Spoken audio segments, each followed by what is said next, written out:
Them boys smells. Huh? What you said about them boys Man, smells? they ain't playing the radio, bro. They doing it. They, my son is there now, and my son was telling me, he said, boy, out in Roseland, they ain't joking, boy. They knocking them off, boy. They ain't playing no games.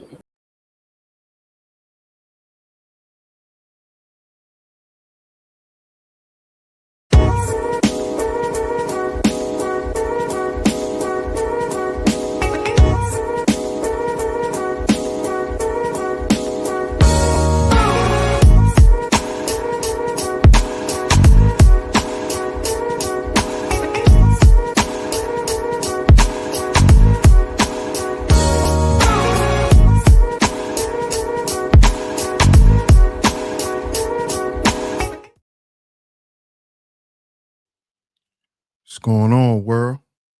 DS1 Ross, and we back here on Sheep Stay Sleep TV. Shout out to everyone who support the platform. Much love, much love, much love.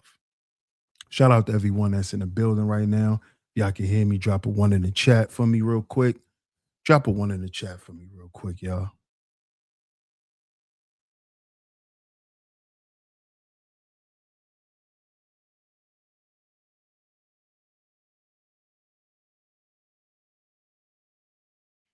Let me know if y'all can hear me clearly out there.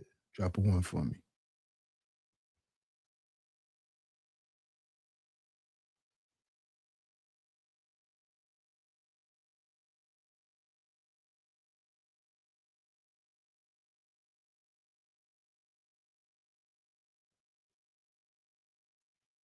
Okay. I'm glad you guys can hear me.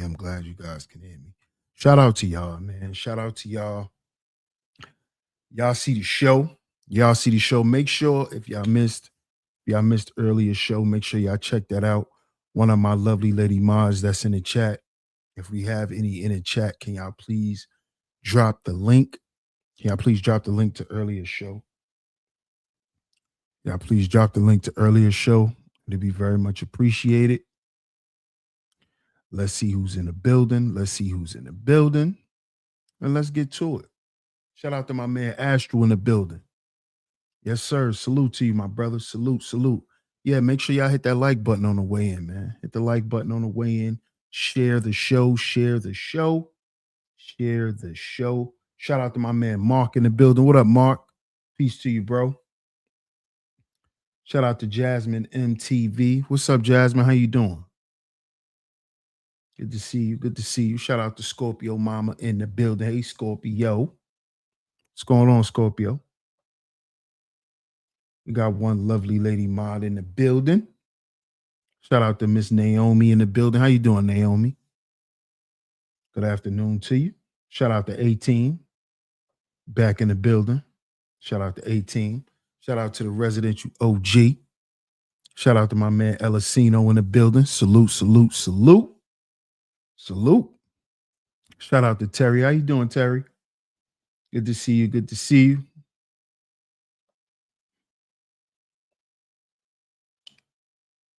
I appreciate that. Shout out to Anonymous in the building. Salute, Anonymous. What's going on?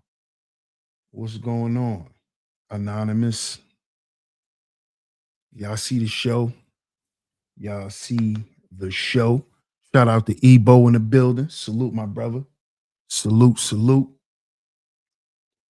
As y'all can see, this is episode 10 of the Spiritual Tax series. Now, this is a conversation that, if y'all remember, we've been kind of speaking on it for a little while. And I wanted to have this conversation. Because, again, over here on Sheep Stay Sleep TV, that's what we do. We have the conversations that are not typically had. And what we try to do is we try to make sense out of a lot of this stuff. Because if we don't do that, if we don't try to make sense of this stuff, a lot of this stuff is just going to go over our heads and just be whatever it's going to be. Shout out to Self University in the building. Salute, my brother. Good to see you back, man. Good to see you back, bro. Salute. Shout out to Cynical in the building. Hey, Sin. Good to see you in the building. We got one top lovely lady mod in here. Good to see you, Sin. If you can, do me a favor and drop the link to earlier show.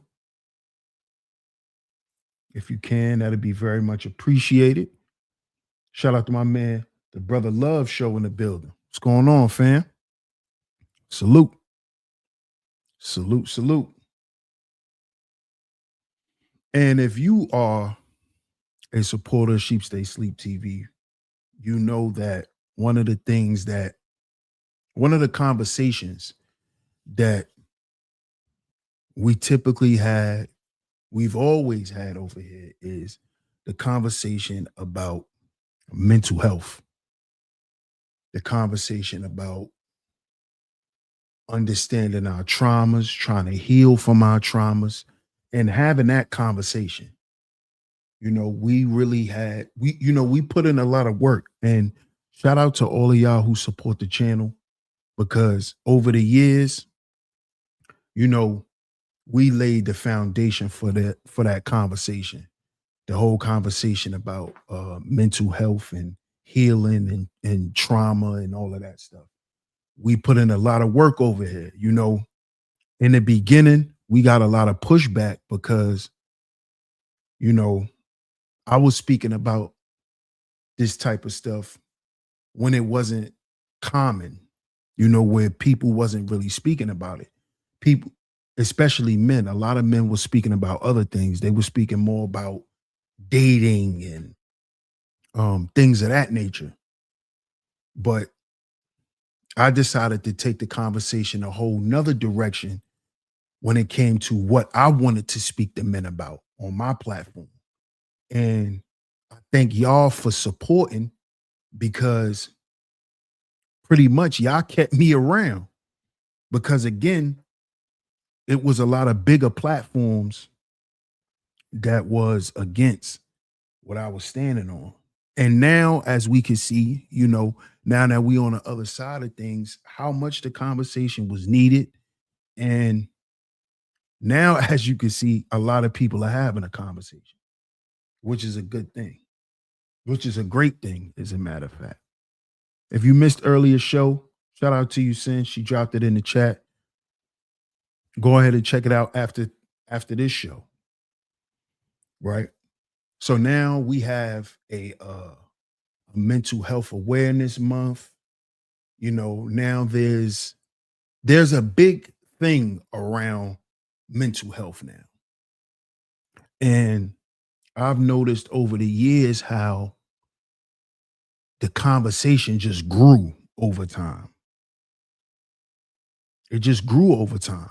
And I was shocked, because again, the pushback I received, I didn't expect it to grow into what it is now. To where now with it, conversations within a conversation, that is brought up now. Now mental health is a thing. Now you have to understand other people's traumas, and you know, now that's a part of the conversation, where at first it wasn't. So again, like I said,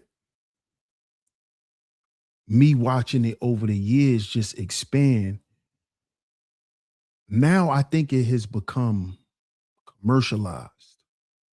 Like this whole mental health thing,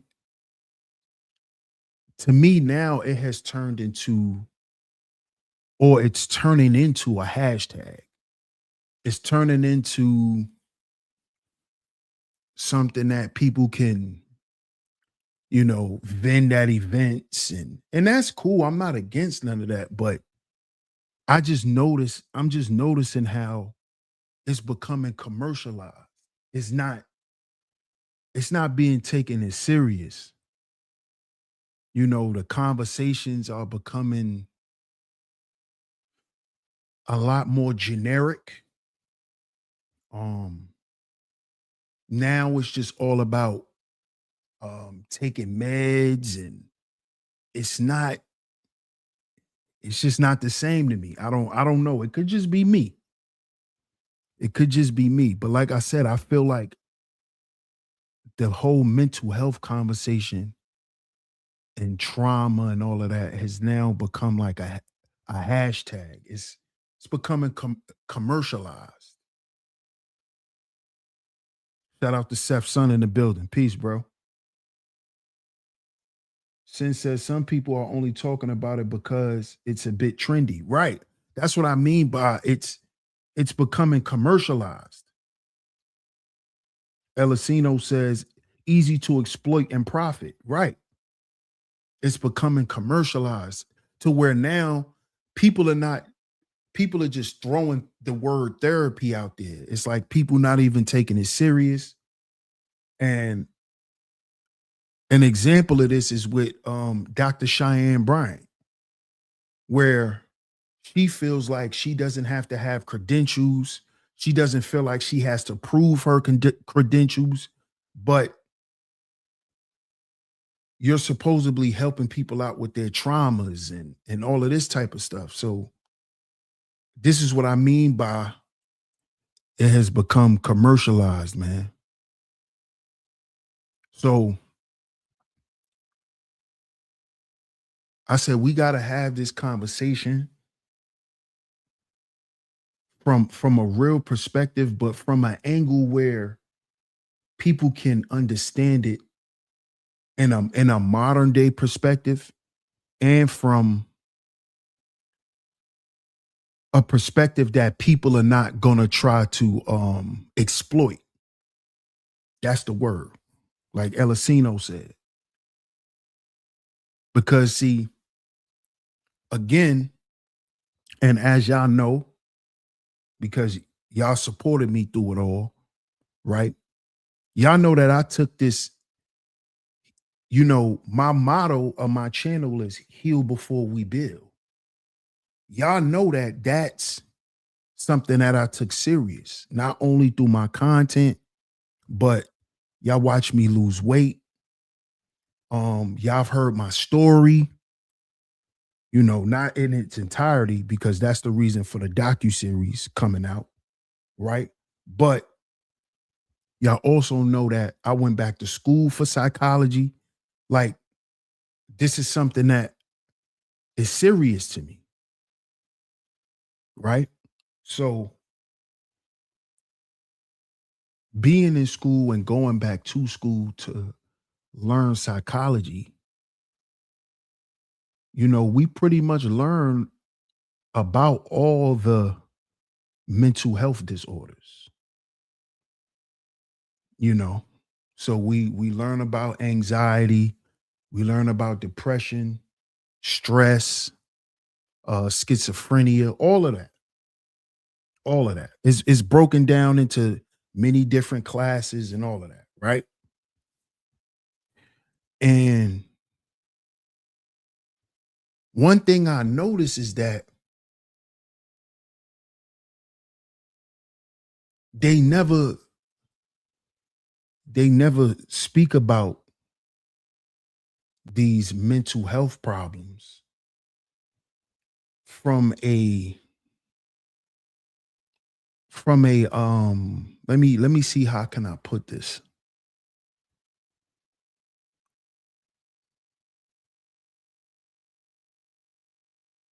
And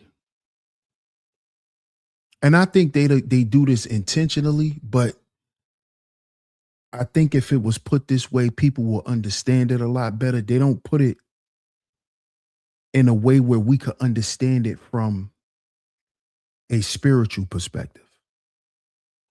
And the reason why I say that is because all of these terms that I have to learn and all of this stuff is really just a bunch of layered fluff to not say what's really going on. And this is what I just figured out just being in school and going through the classes and going through the coursework. It's like, why do I need to know all of this? Like, what is this for? What is this going to be for? It's just, they just got you going through the motions because even though you learning a little bit about how the mind works, it's still coded and layered in a way where if you don't understand certain things outside of the education part of psychology, then you'll never really be able to understand what you really learning. That's how complex psychology is, though. So with me being here and speaking about mental health the way I've been speaking about mental health from the spiritual perspective, right? When I went back to school, I was able to pick up on it immediately. Like I was able to catch it. I was able to see like, oh, they just layering what they don't want to say. They just hiding what they don't want to tell us. Because if they was to tell us what this stuff really is, what we're really dealing with, then a lot of people won't be making no money. And the main people who won't be making no money is Big Pharma.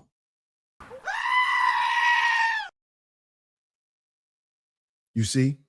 Because these are the people who's at the head of this whole mental health craze.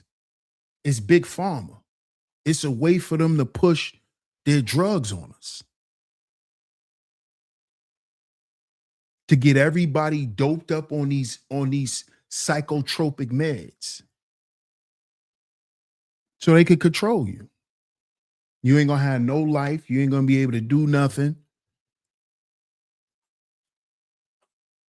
So that's why they don't want to tell us what this stuff really is. Because if we really knew, then we won't go for the medication. We won't go for the meds. But if they keep making you think that something is wrong with you mentally, right? Instead of you understanding what's really going on, this is how these people stay in business and how the systems in the world continue to run the way that they run. This is how it happens. Hey, Tanisha, how you doing? Yes, there's sugarcoating it. Absolutely. Absolutely. Psychology is really real. Psychology classes are breaking it down about how the mind works. Yeah, it does. It does. It absolutely does. But they don't really, what I'm noticing is they not gonna really get into, they're not gonna get into it to where the everyday person could truly understand what they're dealing with. Because let's be honest, people has always dealt with mental health issues. That's not a new thing. This is why I'm saying Big Pharma created this big old craze behind it. But other than that, it's people who always dealt with mental health issues. Always. I remember when I was young, people who dealt with a lot of mental health issues, when I was young, they had a lot of mental health facilities. They had a lot of them. Like they had like little homes where they used to put people who used to have mental breakdowns and stuff like that. People that used to talk to themselves and all that type of stuff. Actually, I had one in my neighborhood that was not too far away from my neighborhood, my block where I lived. It was a mental home.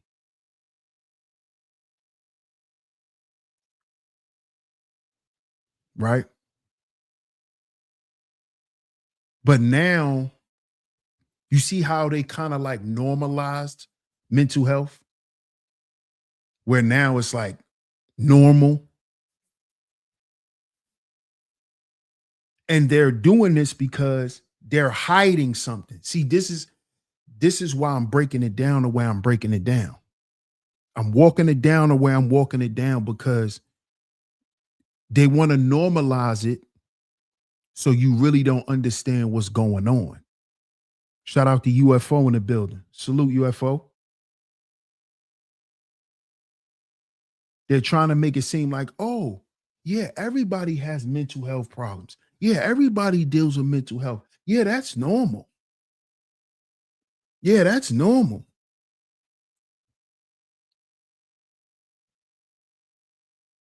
See, they don't want you to understand what this stuff really is. It's called desensitizing. Just like they've desensitized us to violence, they've desensitized us to having diseases, mental health. They're desensitizing us. This is what they do with media. This is what they do with social media in particular. This is why now it's normal on social media to hear people talking about mental health and trauma and all of that. But back when I first started talking about it, it wasn't common. It wasn't normal. That's why people rejected it. You see? But now it's normal. So now you could go on, you could scroll down your reels on Facebook or Instagram, and you gonna hear somebody talking about something dealing with trauma or mental health. Whether it's about relationships, whether it's about whatever. Now you have companies where they even give you 1 to 2 mental health days that you could take off at work for the year. You got companies that give you mental health days. If you work for a company, check your employee handbook. It's in there. The days that you could take off for certain things. Hey, Classy Creole, shout out to you. We got 2 top lovely lady moms in here. Good to see you, Classy.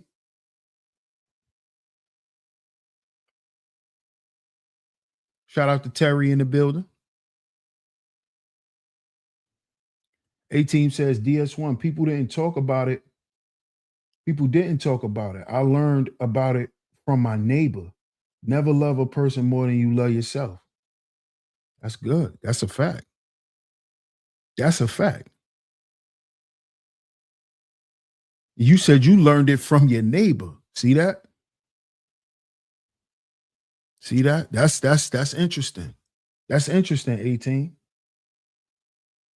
Very, very interesting.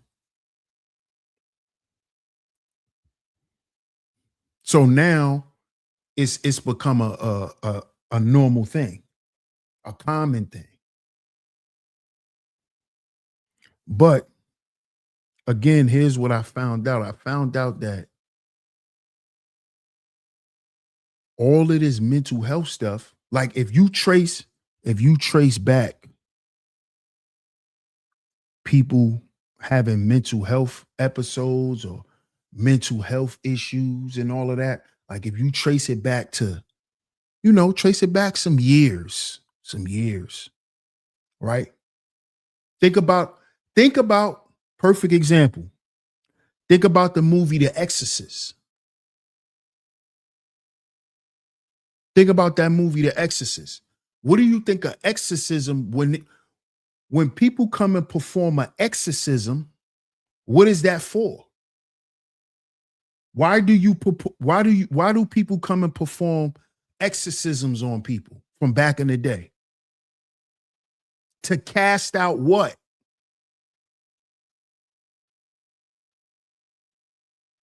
If you go back and watch the movie The Exorcist, nobody knew what was wrong with her.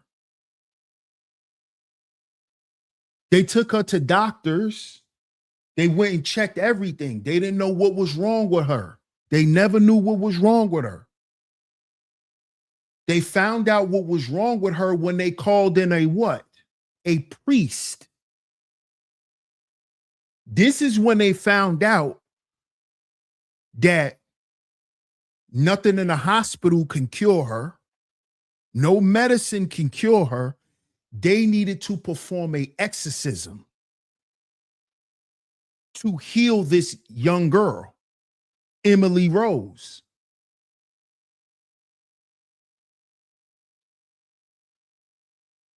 They just thought one day she lost her mind. Mental health. This is going on today. People just losing their minds. Normal one day, wake up and be a different person. You done lost your mind. People don't know who you are. You don't even know who you are.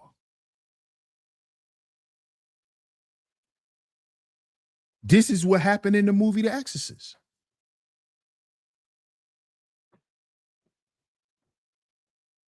You see people walking down the street, talking to themselves, making noises and all. What do you think that is?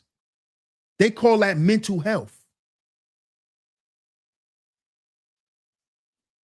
Who they talking to?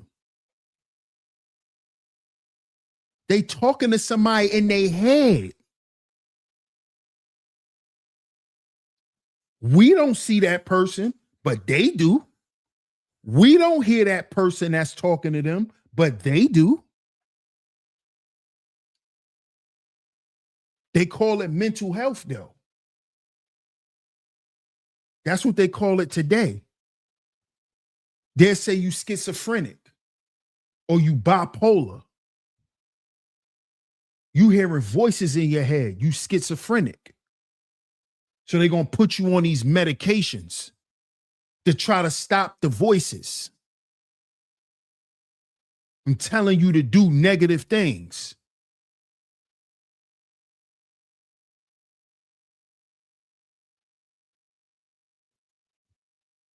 See, they don't want to tell you that you're demon possessed. They don't want to tell you that because they don't have no cure for that. They can't charge us for that. you see? What premium you gonna put on that? How they gonna add that to the how they gonna medically bill that? They can't. So they had to create a whole, a whole industry to hide this stuff. They created a whole industry to hide this stuff. The mental health field. This is what they did. If you go back in ancient times, biblical times, what they used to do, they used to take people to go get exorcisms performed on them. They used to take them down there to the priest and get them prayed on. Get holy water put on them. Because if your child just suddenly start acting crazy, they didn't say your child had mental health back then. They said your child was demon possessed. They said your child had a demon in them. That's what they said. Just see how today, look how the truth is always the truth. Back then, they'll say your child was demon possessed, but now the children are calling themselves demons. Look how that work. Now the people who are possessed, they're calling themselves demons. They're just saying it. We're demons.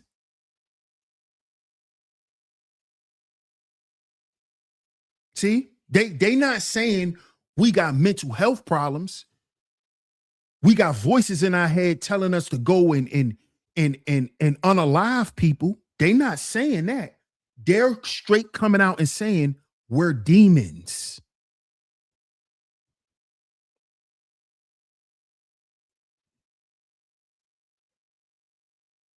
They're coming out and just saying it. Hey, y'all, we demons. They just straight saying it.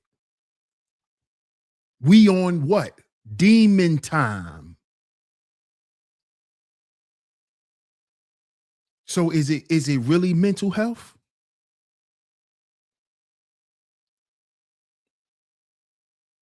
Is it?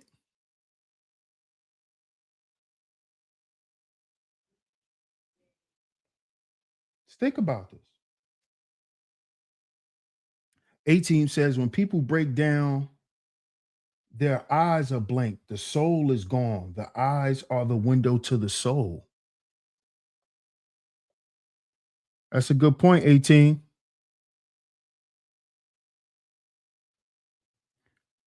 What's good, the real Dana? What's going on, fam? Salute.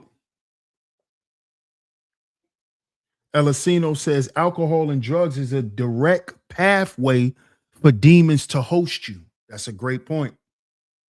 That's a great point. That is a great point. This is why they tell you if you are on psychotropic meds, you should not indulge in alcohol or drugs, any drugs, because it can create, negative effects. And what do you think those negative effects are? It will increase the demons. If you on them psychotropic meds, those meds that's supposedly trying to calm the voices and all of that, and then you get the drinking and smoking and all of that, you done amplified the demons. You done amplified them. That's why they tell you not to indulge. Shout out to my man Club in the building. What up, Club? Salute, my brother.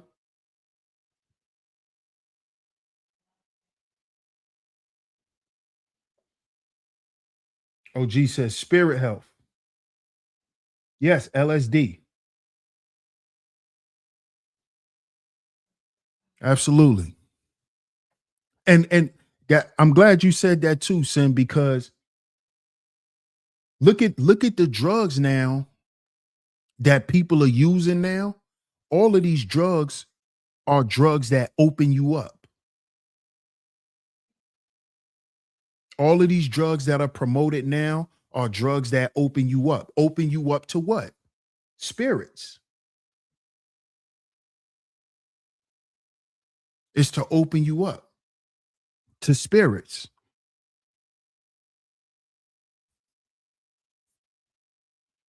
A lot of angel dust being smoked. LSD, a lot of meth. A lot of people on meth out here. A lot of people on heroin out here.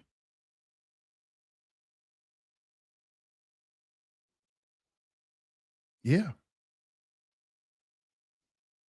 A lot of alcohol use, marijuana. These are all gateways. Open you up. That's what it does. That's just the truth.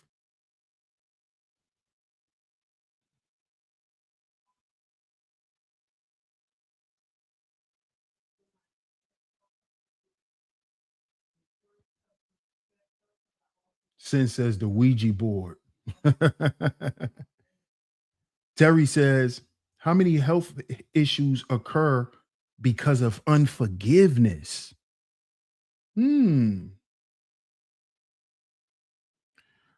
Well, let's think about it, Terry. Unforgiveness. When you forgive someone from where? Terry. When you forgive someone, where do you have to forgive them at? In your where? In your feelings, in your mind, or in your heart?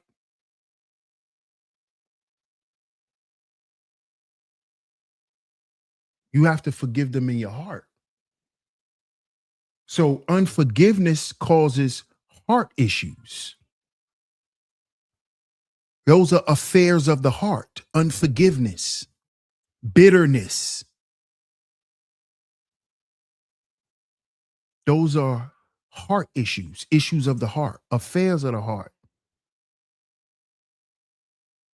This is why the word says guard your heart.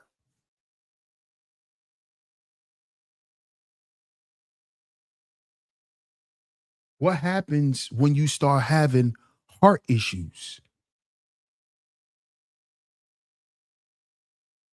Usually people who have heart issues, their arteries start to what? Harden. And God tells us to never harden our hearts. So when we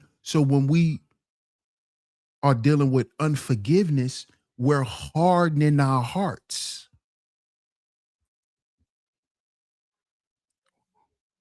We're hardening our hearts. That's what we're doing, Terry. So it's a heart issue. It's a heart issue. Unforgiveness deals with the heart. Bitterness deals with the heart. Those are heart issues.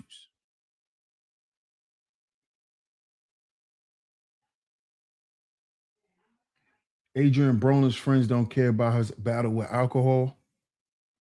Yeah, but I think they be trolling too, Tanisha. Adrian Broner be trolling too. I do think he have an alcohol issue, but I think he be trolling a lot of times as well. Yes, malice. Malice is also a heart issue.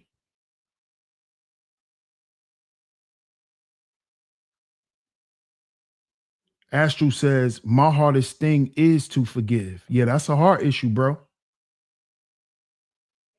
That's a heart issue. You know?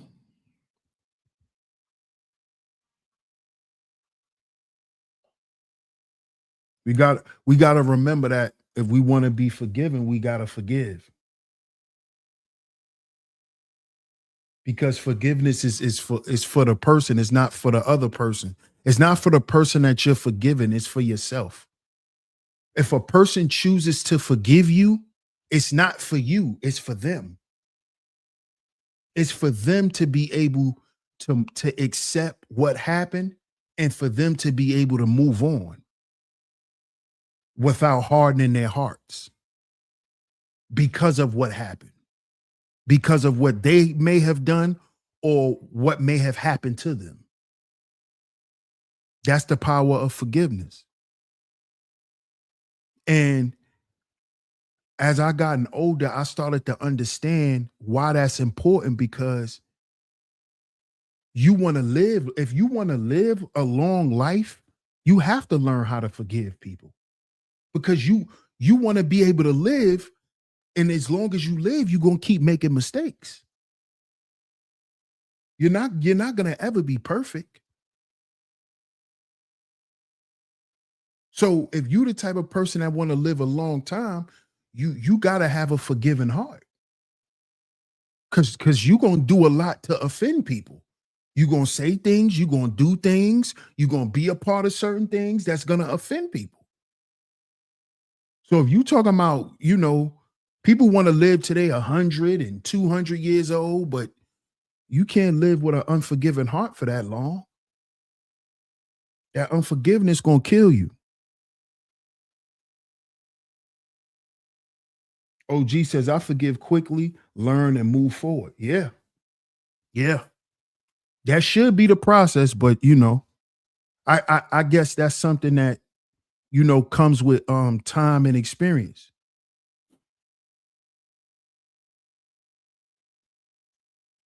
Hate is a poison pill you take and expect your enemy to be affected.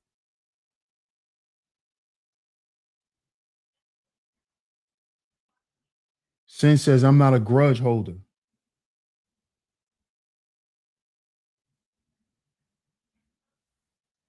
That's why I keep my circle small. Absolutely. Sin says the name Little Xan derived from Xanax, the prescription medicine he frequently abused in his earlier years. Yeah, absolutely.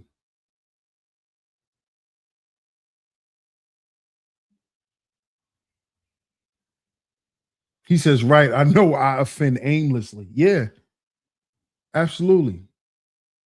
Classy says, I'm a work in progress, but I had to learn that over time. Absolutely. Absolutely. If you want to continue to live and especially live with some sort of peace in your life, you got to learn to forgive. Because again, forgiveness is for you, it's not for the other person. Because think about it, the person that may have offended you, they done moved on and kept going with their life. You know, whether they chose to acknowledge what they done to you or not. That's why forgiveness is for you. It's not for the other person. Because they already go ahead and living their life, you know? So that's a way that you know, to move on without hardening your heart, without expecting to be hurt and walking around a certain way with others now. You know, now you done let that experience affect how you live your life. And that's hard to do because we human, especially for people who've been through it multiple times. This is how this stuff turns into what they call today a mental health condition.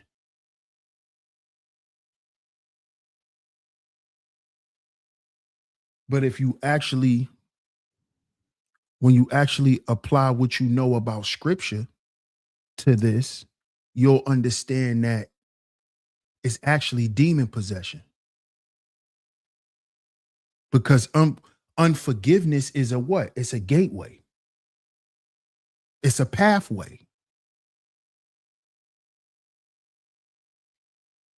Bitterness is a pathway. Once you start being bitter and it's a pathway. You opening yourself up to let those demons in, to start coming in and taking over your mind, your body.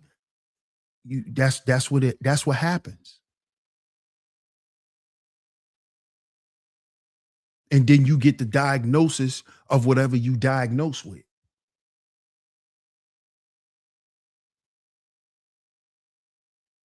Because you opened yourself up, you allowed those demons to come in, you start practicing certain behaviors, which then allowed the demons to feel safe and to make you a nice host for them. And then now they can just control you. This is how this works.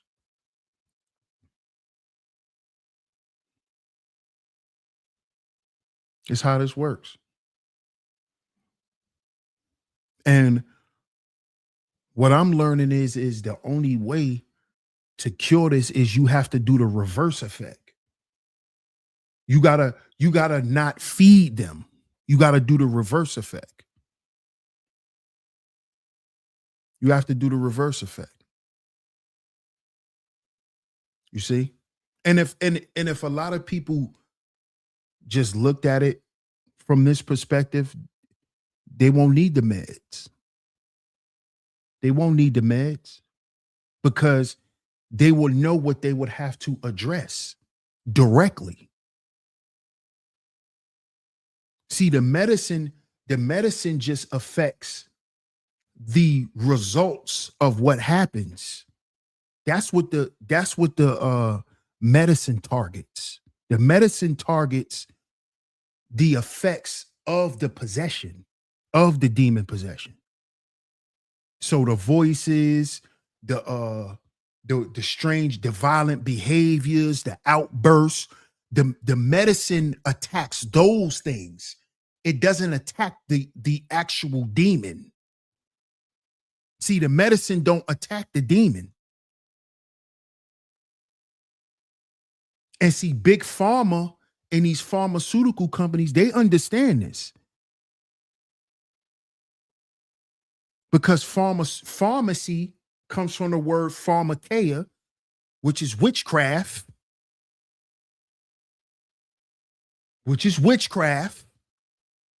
Potions and serums and all that's witchcraft. They know what this is. This is why I said with me going back to school and seeing it from that perspective, it really opened my eyes up and said, oh, that's what this is. They hiding demon possession under mental health. Now, why would they do this? Why wouldn't the devil do this? Think about it. I said, wow. Satan is smart. He's hiding demon possession under the banner of mental health.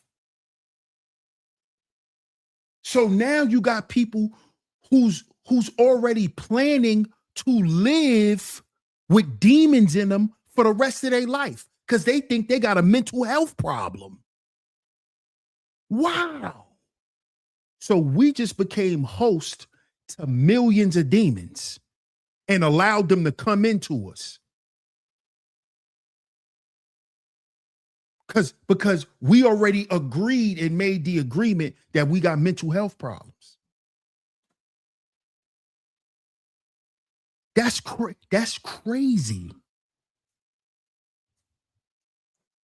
That's crazy. But that's what's going on in the world today. That's what's going on. That's what you're seeing in the streets. You're not seeing mental health. You're seeing demon possession. That's what we dealing with, y'all. That's what we dealing with. They're not going to tell us this, though. Why would a warlock tell you that he summons in demons in your life? Why would a warlock tell you that? Why would a witch tell you that?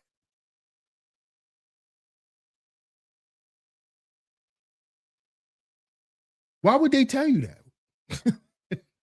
Because that's what Big Pharma is. That's what they all are. Witches and warlocks. That's what they are. Witches and warlocks. That's them. That's Big Pharma. The people that diagnose you and give you these meds and all that. These are wicked people. People who believe in the dark arts. Yes. That's what they do. What do you think Hitler had a team of? Hitler had a team of scientists, occultists, warlocks. Warlocks. Who do you think they were? Who do you think Joseph Mengele and all them German scientists that was around Hitler, who do you think they were? They were occultists, demon worshipers. They were warlocks. Look them up.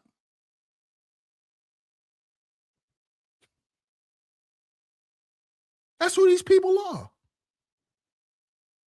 But now they just gonna tell everybody, oh, you got a mental health problem.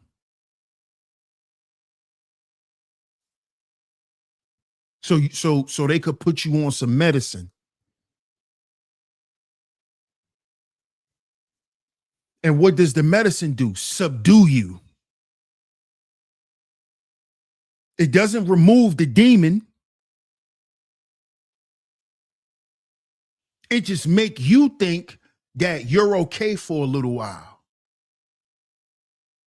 This is high level witchcraft.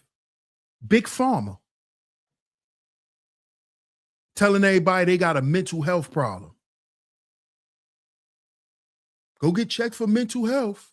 Go get checked for mental health. And what do they do when you go get checked for mental health? They ask you, do anybody in your family deal with mental health? Yeah. Mm-hmm. That's how they could know, oh yeah, we know he's possessed. Oh yeah, he come from a long line of possessed people. Yeah. It's in your file. It's in your file. Yep. You come from 5 generations of mental health problems. Yep. all possessed. See, the doctors know this stuff. They know. Certain doctors, they know. They understand what that is. It's in your profile. They know.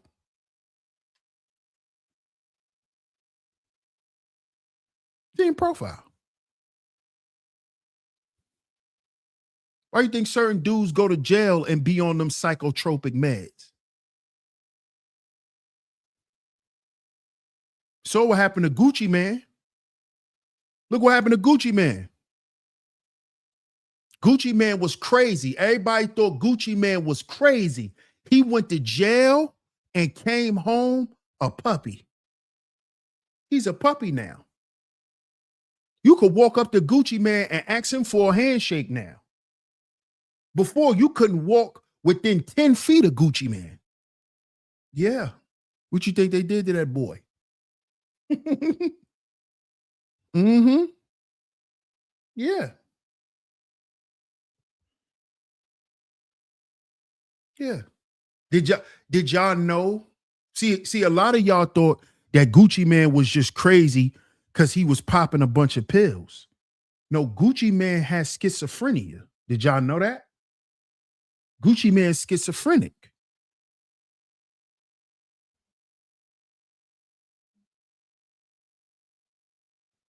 Gucci Mane is schizophrenic.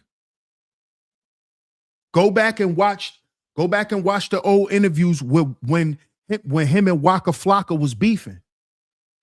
Waka even said the reason why he never went at Gucci like that is because he know Gucci got a mental problem. Gucci's not crazy. He has a mental problem. He's schizophrenic. He's schizophrenic. And when he get off them drugs, he start having episodes.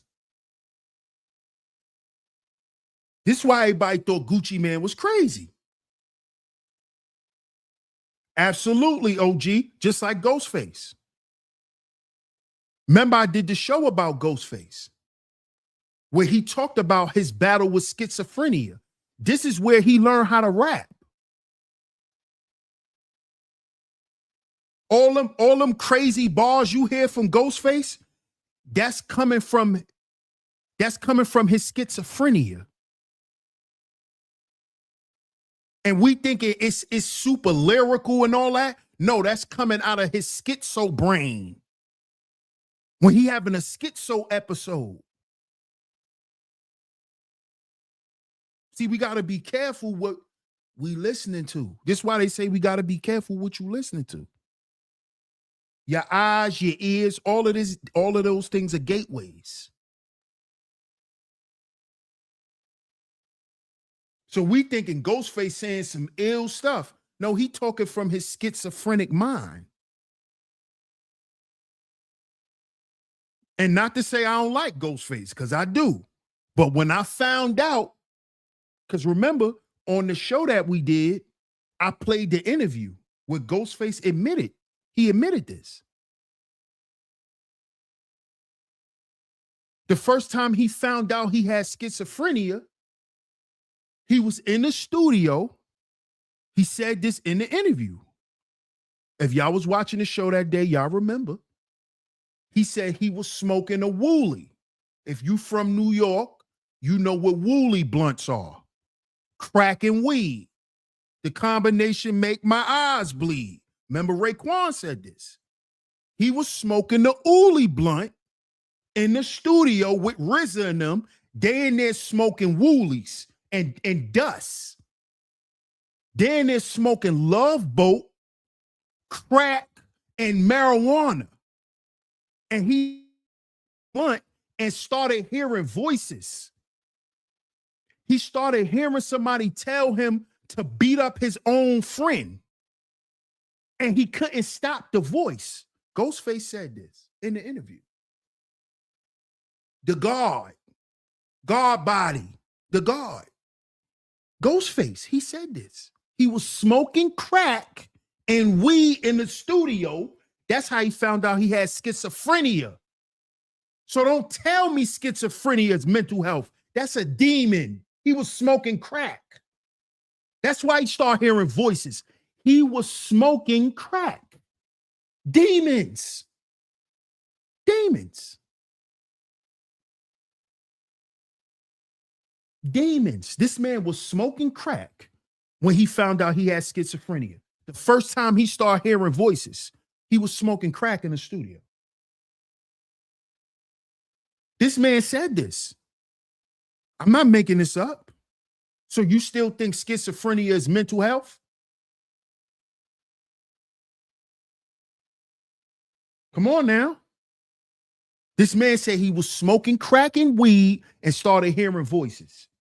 And then he said every time after that, every time he would smoke, the voice will come back and start telling him to do stuff. Because in the interview, he also told a story where one time they was on tour and they was in the car in the rental. They was smoking. He was in the back of the car. That crack and that weed hit him. The voice came back and told him to jump out the car. Told him to open the door. They was on the highway. And the voice told him to jump out the car.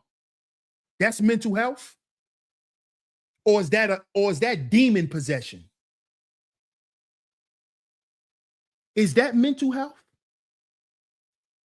Ghostface said the voice told him to jump out the car. They was on the highway.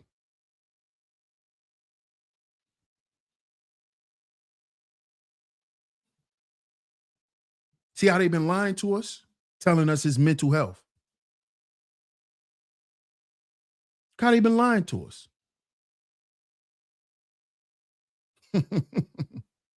but we can't be mad. Will we expect the devil to tell us the truth? This is how they get host. This is how they get people and to possess people. This is how they remain in possession of people, by making them think it's normal now to have schizophrenia. It's normal to be bipolar. Now it's normal to be crazy. Now you hear people saying on social media, man, everybody a little bit of crazy. Everybody got a little bit of crazy in them. You hear that now. You see that? See how they done normalized it, calling it mental health when it's demon possession.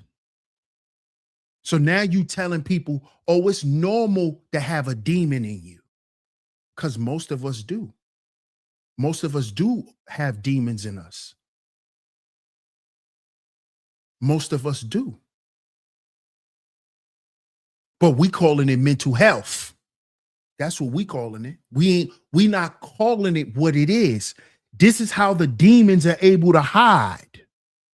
Because we ain't calling them out. We ain't saying what it is. We calling it something else.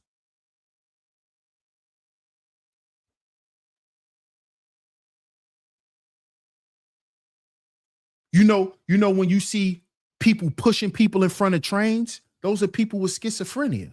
Did you know that? Those are people with schizophrenia. Did you know that a lot of mental institutions let people out and just let them out on the street into big cities like Chicago, like New York, like Philadelphia? You know how many, they done kicked thousands of people out of these mental institutions because now it's filled up with young people. That's why you see a influx of junkies and all of that now. A lot of them is from the crazy house. They from the mental hospitals. They kicked them out. They Medicaid and all that then ran out. They kicked them out. All them people you see hanging out in front of the supermarket when you get off the train in Harlem on 125th Street, a lot of them people is from the mental house that's around there and from the homeless shelter. Yeah. That's why people used to get pushed in front of the train at that 125th Street station. It's a goddamn mental institution around there, and they done kick people out. So now these mentally challenged people, these demon-possessed people are homeless on the street walking around with civilians, and nobody know that they demon possessed till they walk around and stab somebody up, or push them in front of the train, or bite them, or attack a woman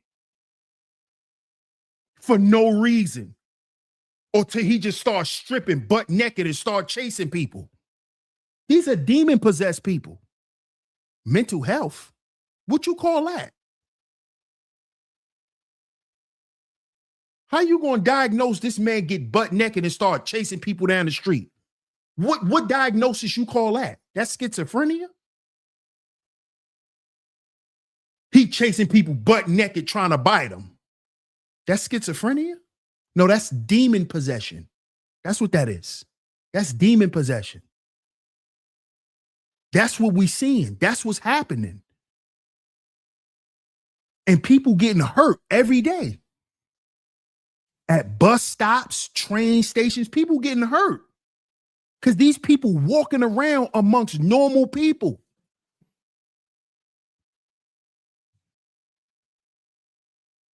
And then people just thinking, oh, this person just got mental health issues. No, it's deeper than that. These people are possessed. That's why they're killing people. That's why they're killing them.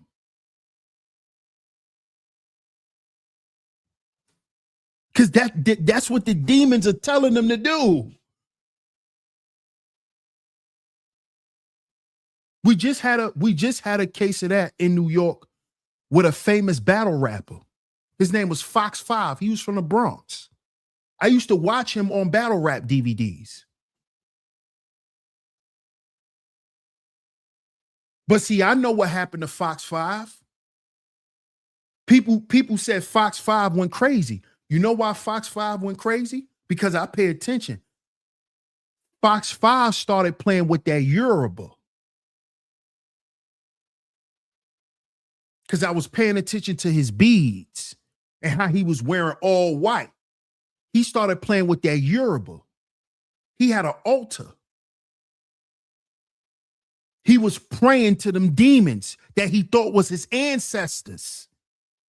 And he got possessed. And on top of that, he was smoking dust. He was smoking that love boat. See, because demons love drugs. Demons love drugs. He got hooked on that love boat.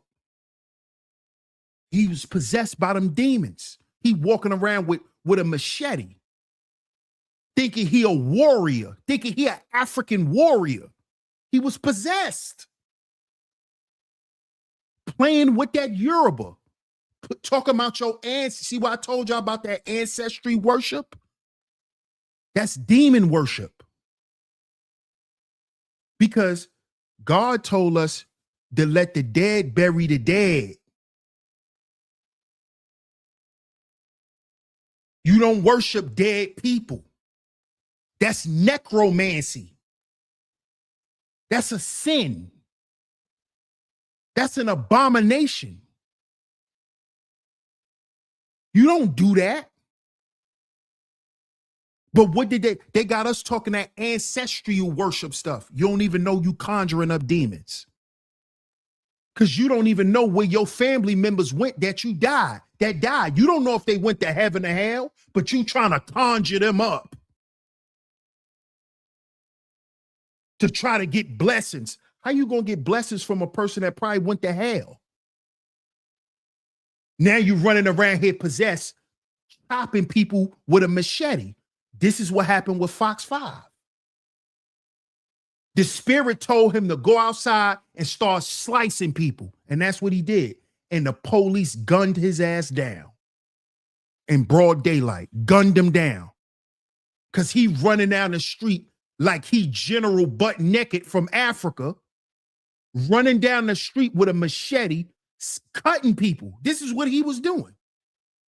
They gunned him down. He was possessed. That wasn't mental health.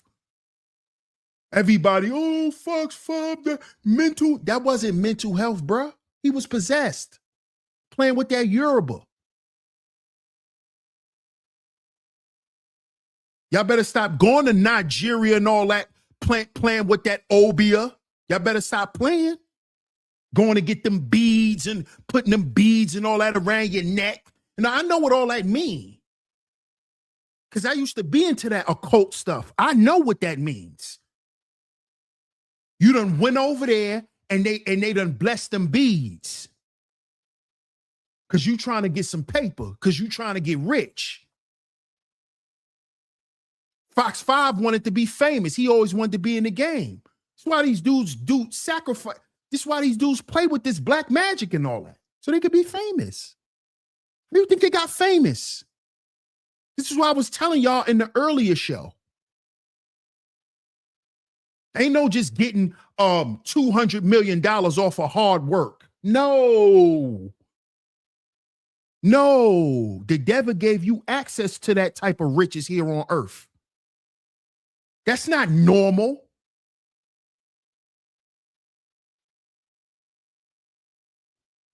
Because if it was normal, you would have more Bill Gates. If it was normal,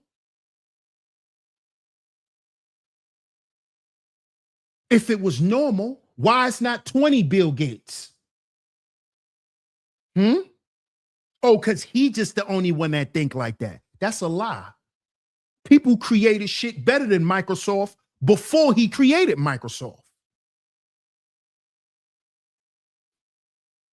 But why they never made it? Why they never was the guy? Because they didn't get chose to be the guy. That's how this works. You don't just become the biggest rapper in the game just because you worked hard. No. You're chosen to be Michael Jackson. You're chosen to be Jay-Z of hip hop, the king of pop. You're chosen. You're chosen. And this is why today you see a lot of people going crazy, because a lot of people sacrifice themselves, sacrifice their sanity, they sacrifice themselves to have fame here on earth. This is why we're watching all of these people who did this stuff. This is why you're seeing them crumble now. Kevin Hart, crumbling. Why you think you see this? Diddy. These is people who sold their souls to the devil. That's why their empires crumble. Why you think Hollywood burnt down? Why you think this stuff happened? You think this happened for nothing? Because these people were playing with the devil. That's why. Leonardo DiCaprio, all of them. Ellen, all Oprah, Tyler Perry, all of them. It ain't just the black ones. It ain't just the white ones. It's all of them. Why you think all of that shit burnt down in Hollywood? Why you think it burnt down?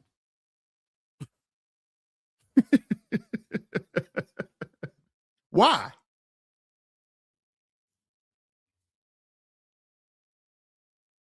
But today they call it mental health. What they say about Kanye? Kanye is what? Got mental health problems. Kanye crazy. Kanye got mental health problems. When we already know that Kanye West sacrificed his mother to get rich. That's not a secret. That's not a conspiracy.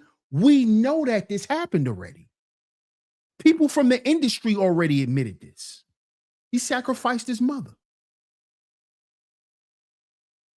Killed his own mother. To be Kanye West, who he is today. Come on now. Should we get into the Kardashians? Those are straight witches.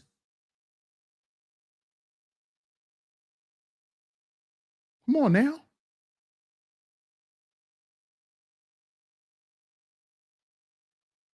But they call it mental health.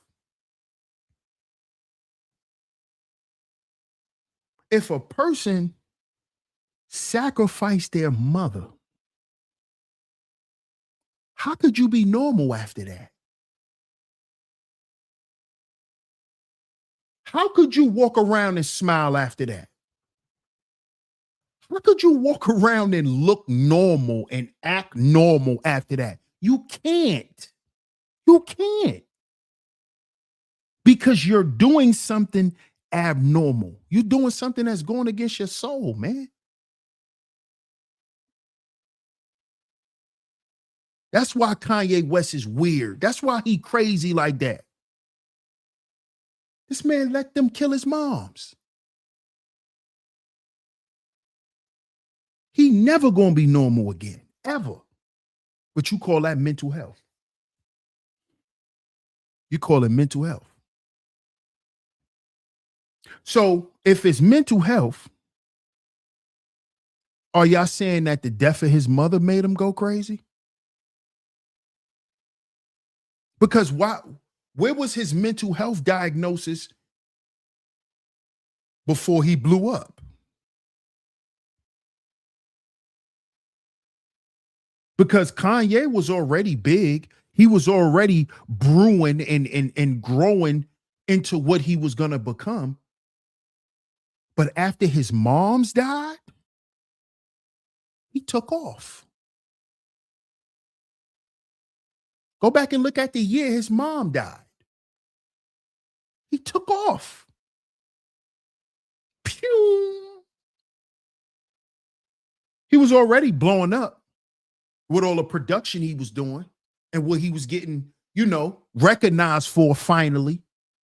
But when his mom's died, he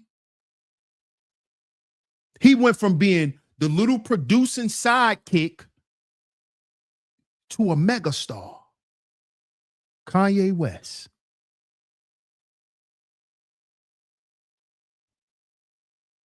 They say he got mental health problems. How you doing, Sierra? Sierra says, can you explain the difference between mental health and demon possession? That's what we've been talking about this whole time, Sierra.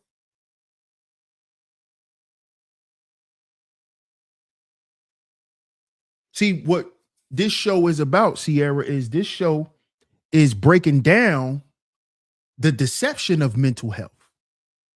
See, because what we've discovered so far within this show is they've been using the word mental health as a cloak for demon possession.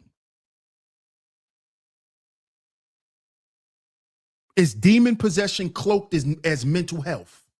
They're calling it mental health. It's not mental health. What is mental health?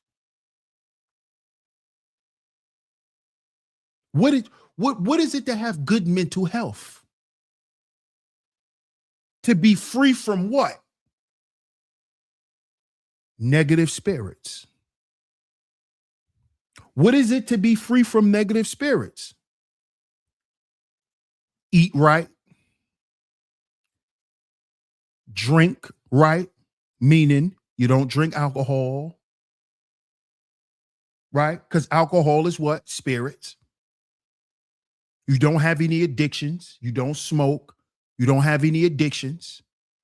That includes sex, all of that stuff. Right? Because those things bring on what? Spirits. See, this is what it is to have good mental health. But they ain't going to tell us this. They're going to give you this little blue pill.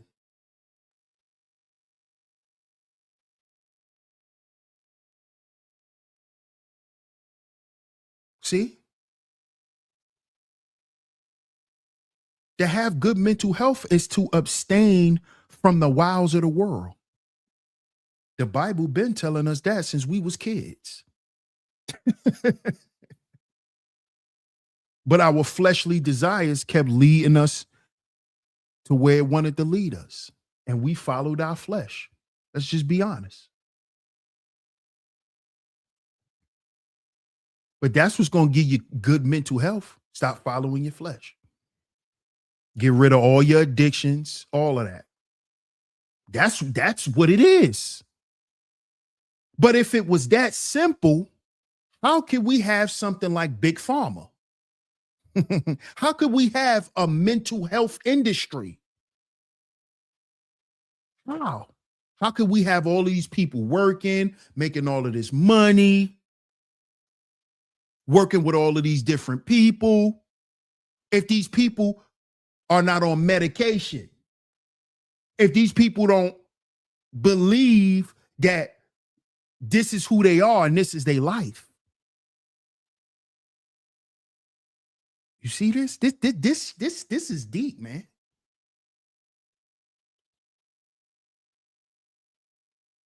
Because it's an industry. It's an industry. So if people didn't believe in this mental health stuff, it wouldn't even be an industry. It won't be no industry. It won't. Shout out to JD in the building. What up, JD? Peace, bro. He says the treatment is far more lucrative than the cure. Absolutely. Absolutely. Classy says the devil be tempting me with sugar. Laugh out loud. I got to stay away from it. Absolutely. Yes. Hey, Classy. And I'm not saying this, but do you know that that's what's in a lot of alcohol? Sugar. Sugar. Sugar.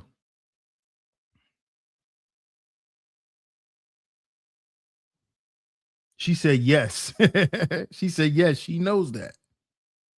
Sierra says sugar is my drug. See? Shout out to Miss Country Girl Queen in the building. Another one of my top lovely lady mods in here today. She says same here. Sugar.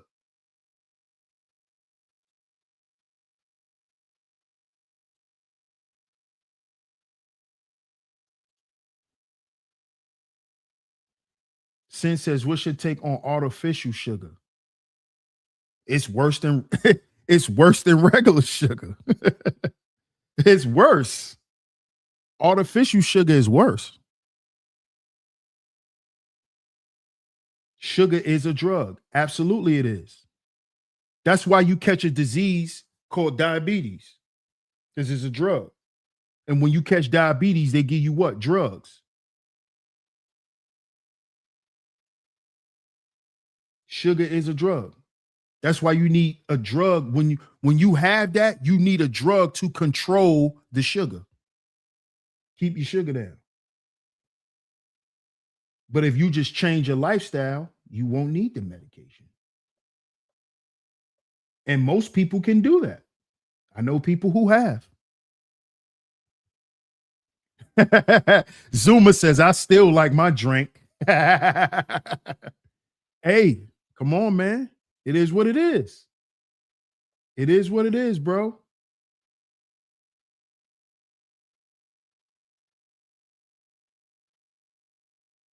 Just when you think you're all alone.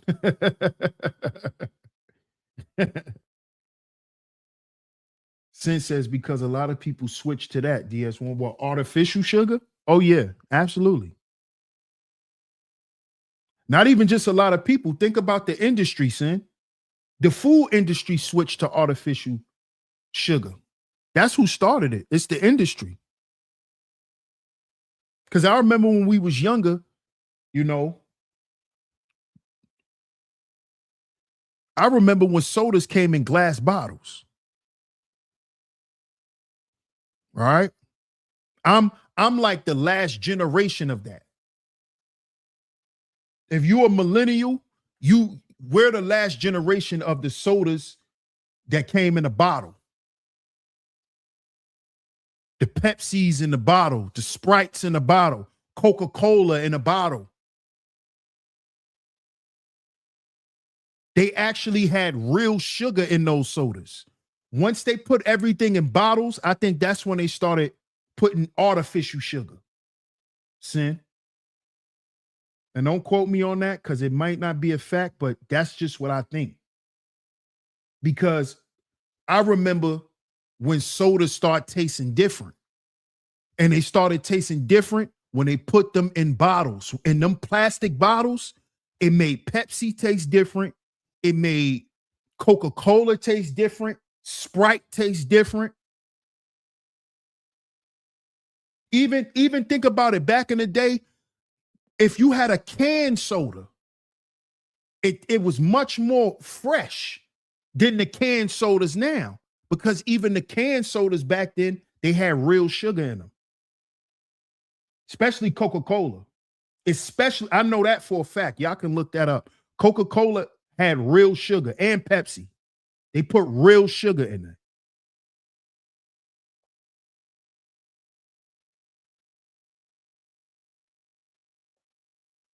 What up, Brownie? How you doing?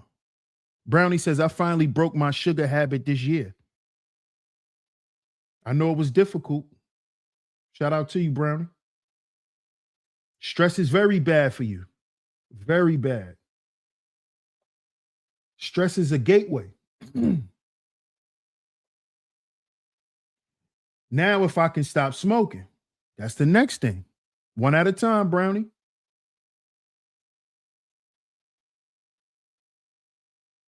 Zuma says, I've been toning down though. The liquor to wine pipeline kicked in on my 25th birthday. Shout out to my brother Zuma, man. Yeah, you starting to lighten up a little bit, huh? He said I put the Don Julio away and got me a little wine. That's what's up, bro.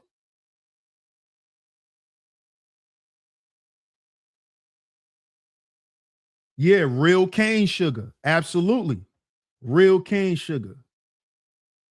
Brownie says fake sugar started off as pesticides. Wow. See, I didn't know that. Them bottles are collector's items now. They sure are. That's a fact. That is a fact.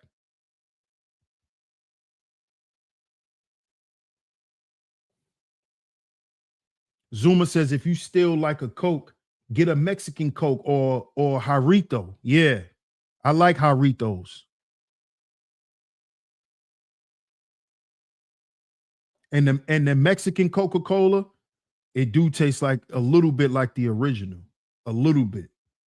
Because they still got their own taste. It doesn't taste like the old school American Coca-Cola, but it has that fresh taste to it. They switched from cane sugar to corn syrup. Yep. And a bunch of coloring. All of colors. Club says, I remember those times in my previous trip before last year in Nigeria, they were still using glass. Yeah, they still use glass now, Club, in Africa. They still use glass. The sodas still come glass. Now they got the water in bottles, but the sodas and stuff still come in glass. Because I'll be watching the African reels and stuff.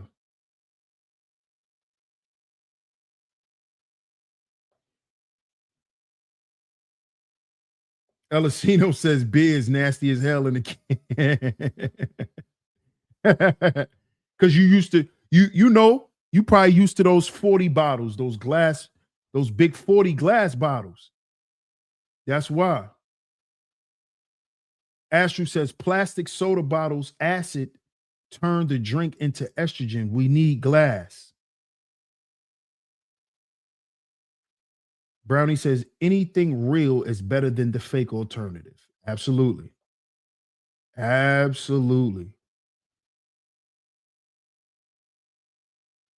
What's up, Taylor? How you doing? Shout out to Taylor in the building. Yeah, I like Jarritos.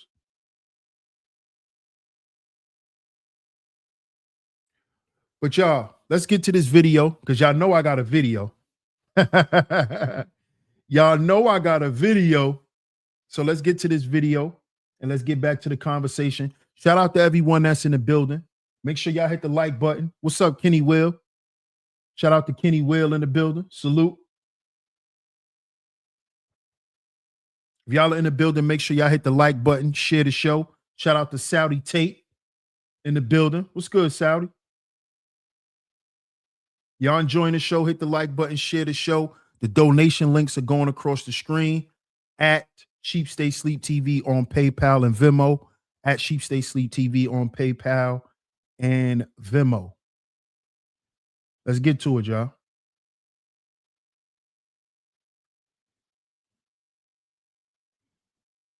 Now, y'all know this is my girl right here, Millicent Cedra. This is my girl right here, y'all. Listen to what she has to say. Thank you, Classy. Fair use, YouTube.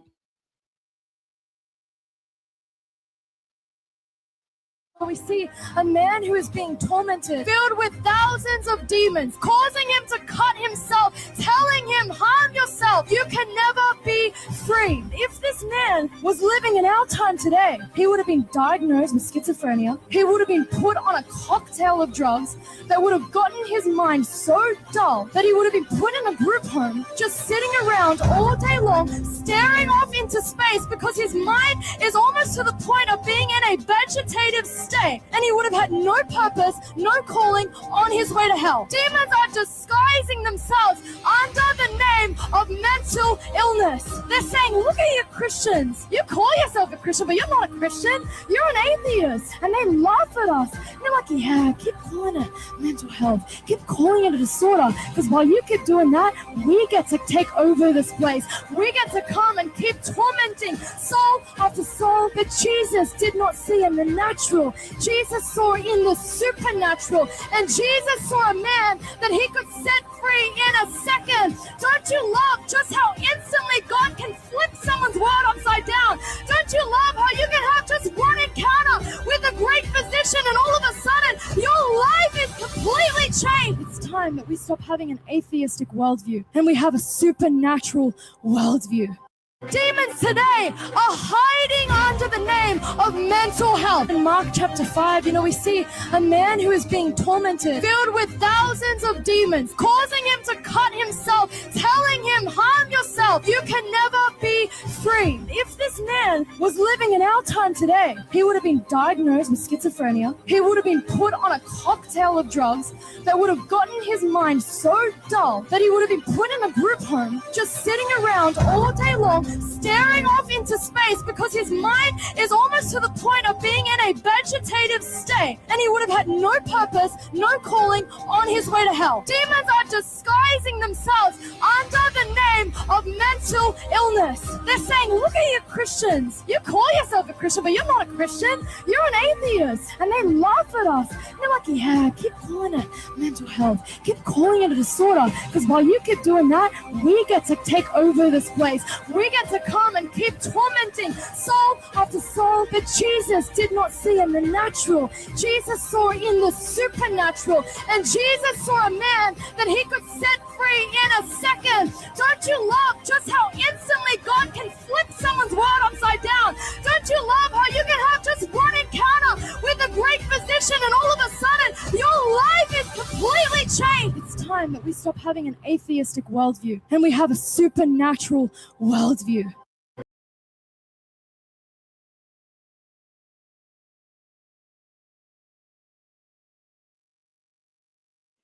So, shout out to Millicent Cedra. Shout out to her.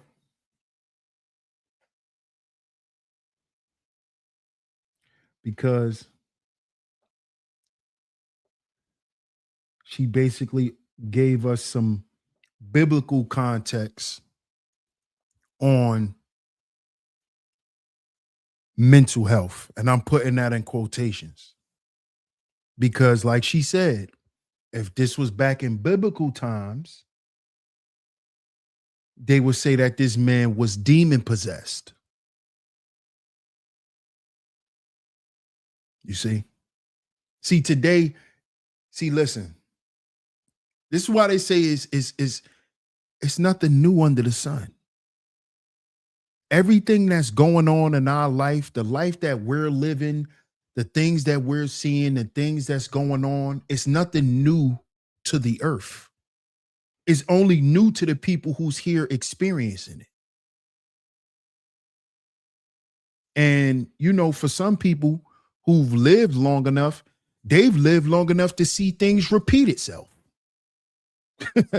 They've lived long enough to see certain trends come back 2, 3, 4, 5 times.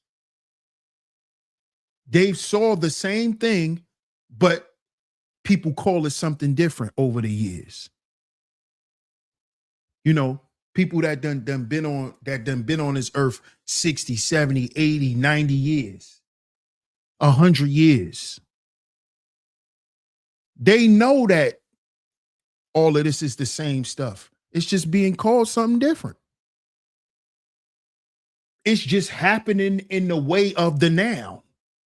But back then, when they were going through it, it was happening the way it was happening for them.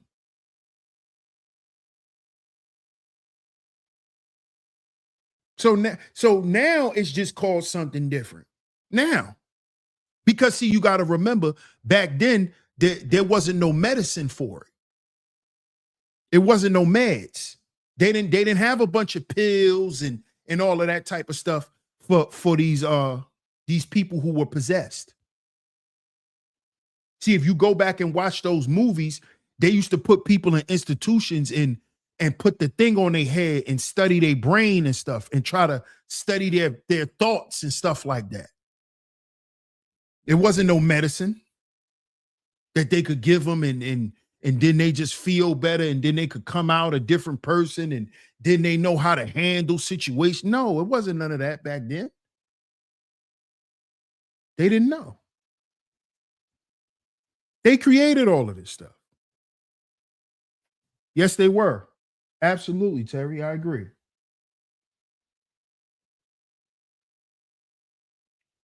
Cynical says towards the end of his life, King Nebuchadnezzar dealt with serious mental health issues.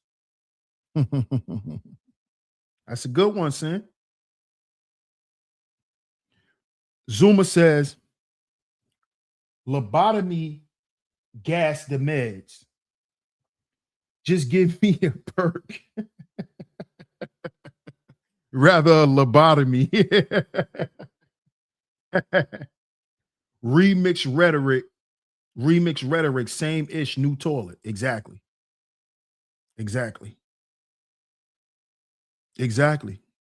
That's what it is. That's what it is. And this is why I wanted to do this show today. Because I want us to begin to understand what we seeing out here, what we dealing with. And understand that if you're dealing with mental health, understand what you're dealing with. You're dealing with a demon in your life. You got some demons in your life that you have to address. Don't be ashamed about them, because that's what the demons feed off of. They want you to be ashamed. They want you to get depressed, so more of them could come in. They want you to do this. This is why when you learning about psychology, they talk to you about your environment. What you're around and who you're around. Because everything around you and everybody around you is susceptible to what? Spirits, possession.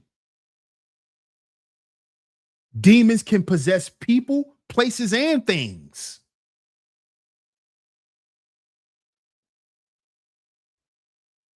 You see?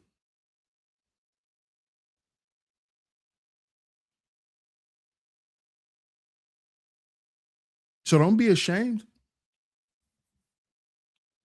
It's good that you know now, and if you didn't know.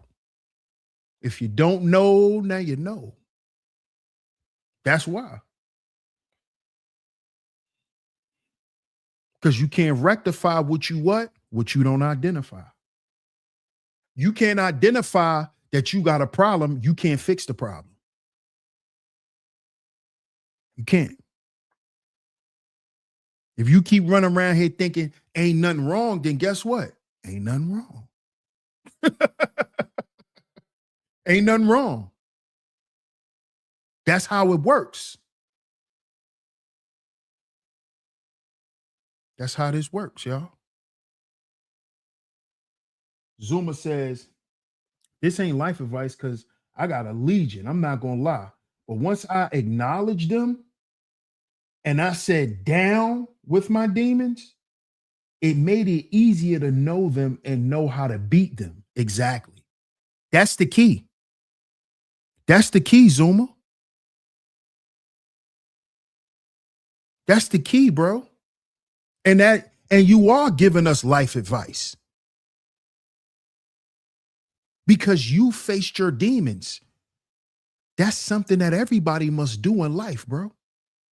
You are giving us life advice. Shout out to my brother Zuma. You are giving us life advice, bro. Because in other words, you telling us that we can't run from the inevitable because we can't. We got to face them. Classy says mental health needs to be addressed, especially in these youth.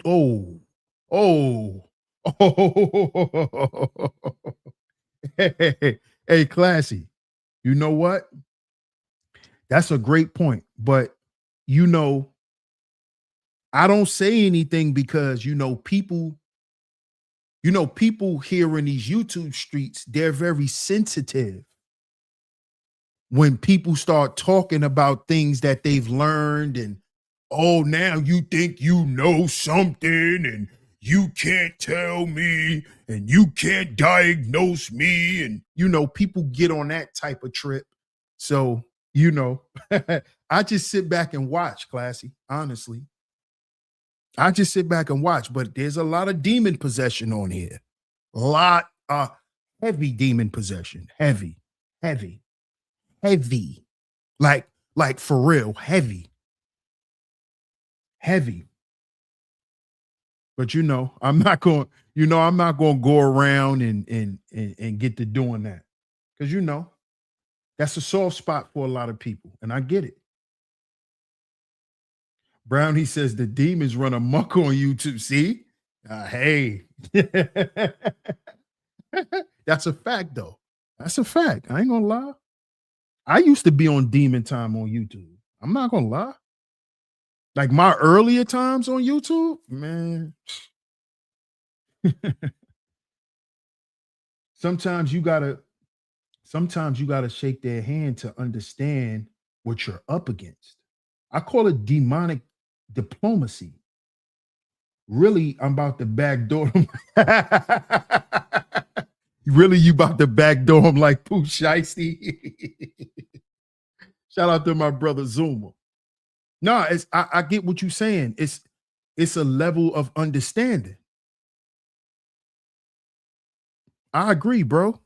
I agree. It's not that you're in agreement with them. What you're saying is you sat down to understand, okay, this is this demon, and what am I actually dealing with when I'm interacting with this demon? How does this demon actually work in my life? What is it actually doing to me? That's what you're saying.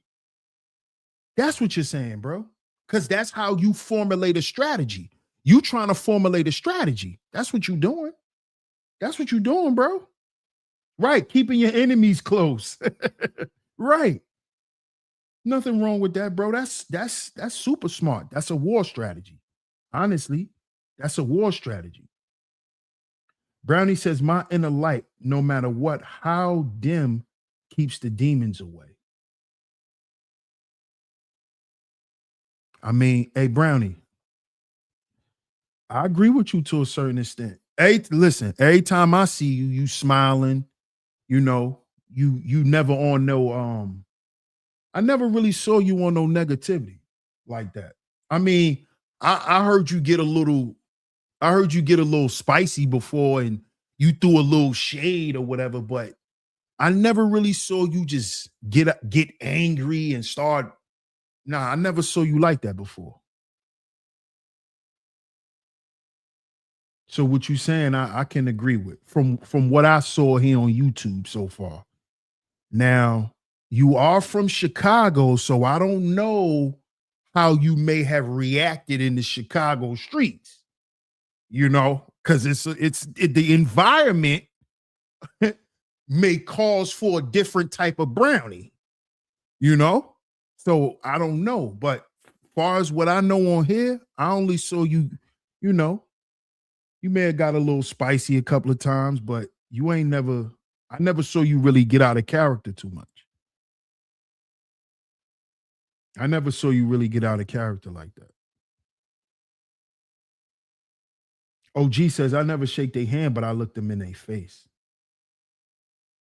Yes, absolutely, Sin. That's why he's one of my favorite rappers. DMX. Always been one of my favorite rappers from the first time I heard him. From the first time I heard DMX, he was my favorite rapper. The first time I heard him, he was my favorite rapper. The first song I ever heard from DMX was Get At Me Dog. That's the soon as I heard him, soon as I heard that beat, where my dog's at, I said, he's one of my favorite rappers. Right from that day. From that day. Spirit. His spirit. It's his spirit.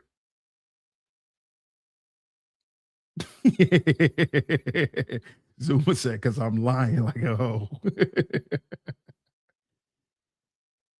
Brownie says, nah, that's not in me. But being shady and talking ish is well within me. Yeah, that's all I saw from you, though. That's all I saw. Was you being a little shady. Yeah, a little Cajun spice. Yeah. That's all. That's all. Yes, he was. He was authentic. He was pure. He was pure about his demons, man. He was pure, man. He was pure. X was who he was.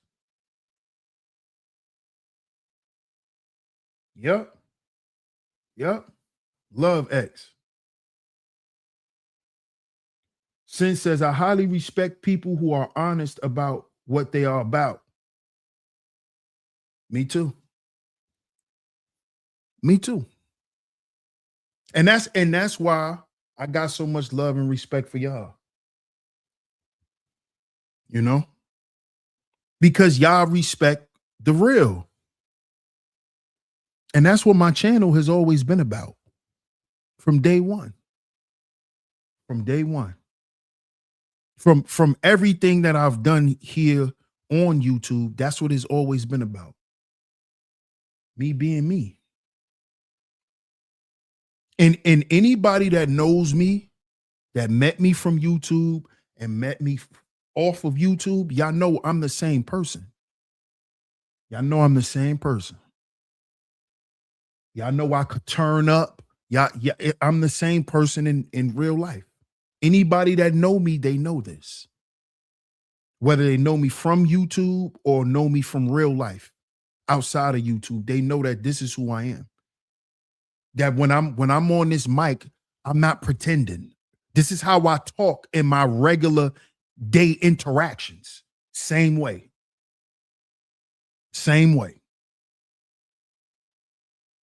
These types of conversations I have, or I can have at the local gas station with the cashier.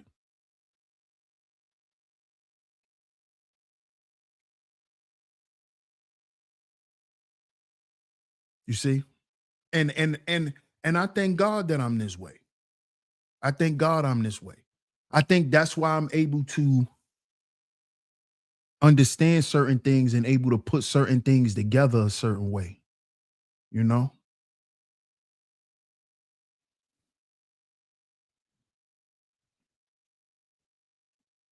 Sin says I'm rather reserved in person.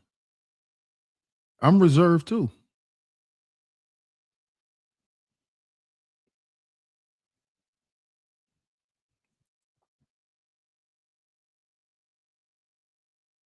OG says I could tell it's all in the voice. Salute. Salute. That's an OG right there. Said I could tell it's all in the voice.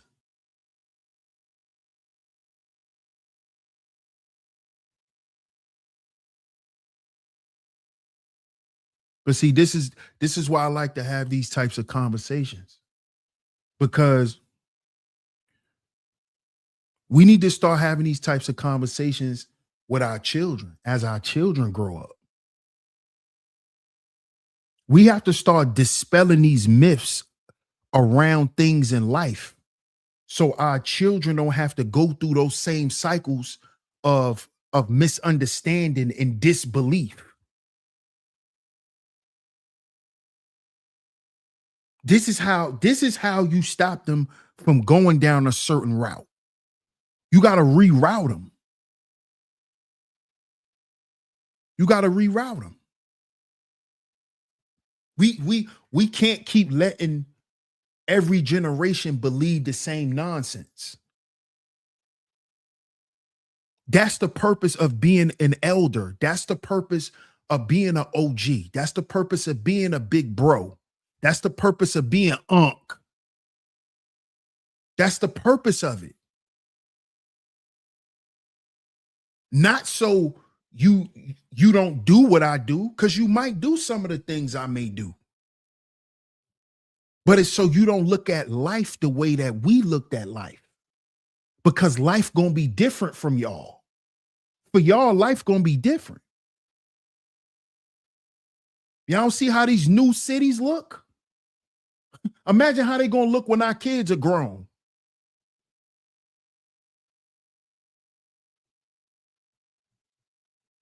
If you grew up in the 90s and the 2000s, your city don't look the same.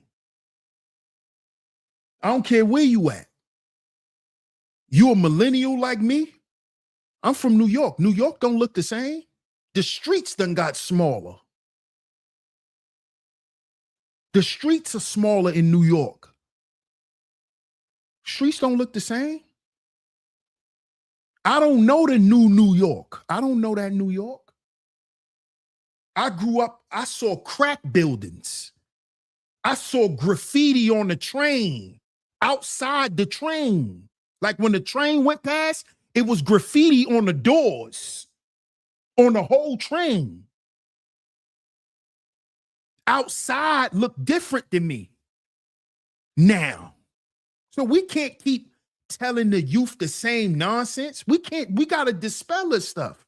This stuff ain't mental health, bro. This is demon possession. These people ain't get rich off hard work. They sold their soul.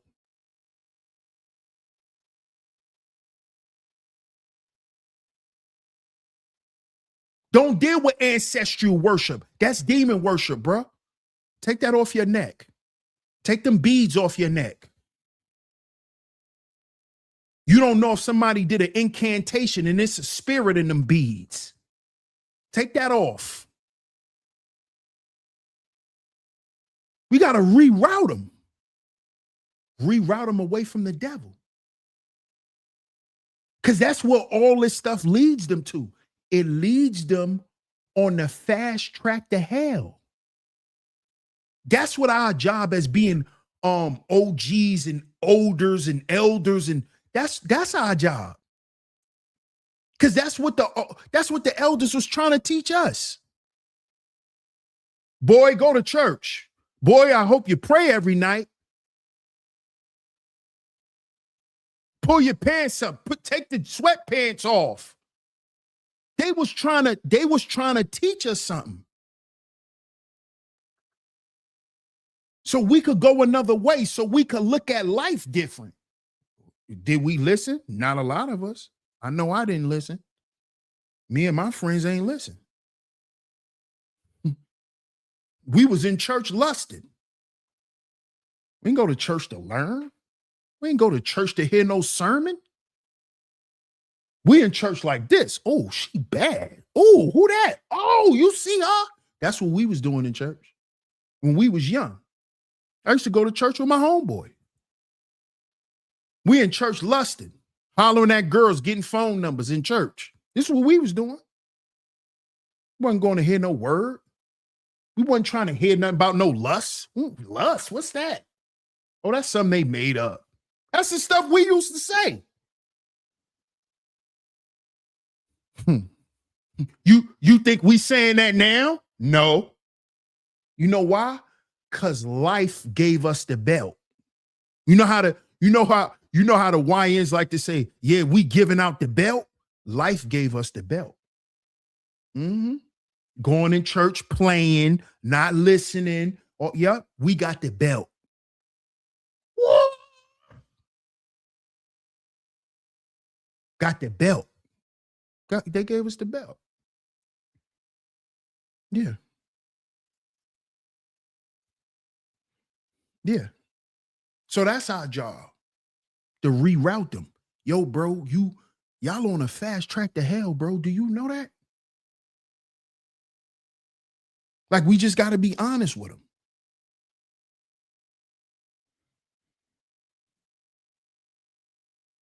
And let's be honest with them, bros. We trying to stay out of hell ourselves.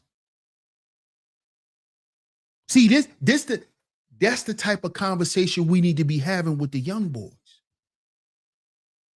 See, y'all think these YNs don't be into this type of stuff. They are.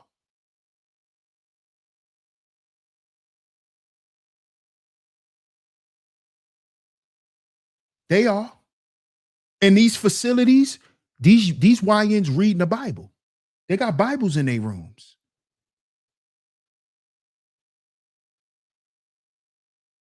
Yeah, you just got to start the conversation. I know because I talk to them every night. I used to talk to them every night. That's how I know.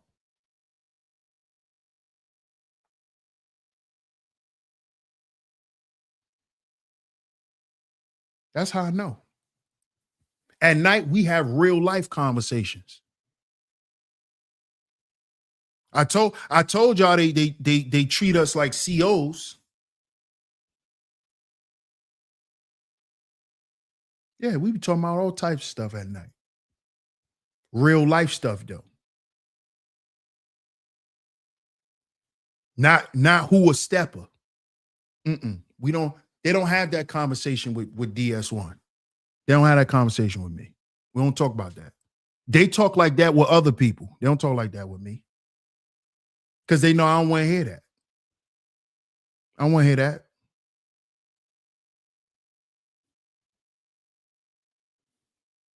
But that's what we have to do. We have to start normalizing these types of conversations. It has to be normal. You know why? Because it's going on out here in the world. This is why things be shocking people, because people not conversing about it. See, if you having conversations about certain stuff, that's how you know what's going on out here.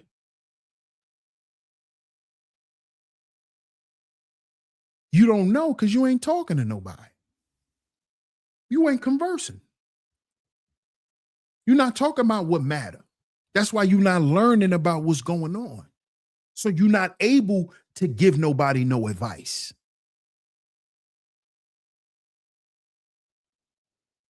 You're not able to redirect anybody because you don't know what's going on. You can't even relate.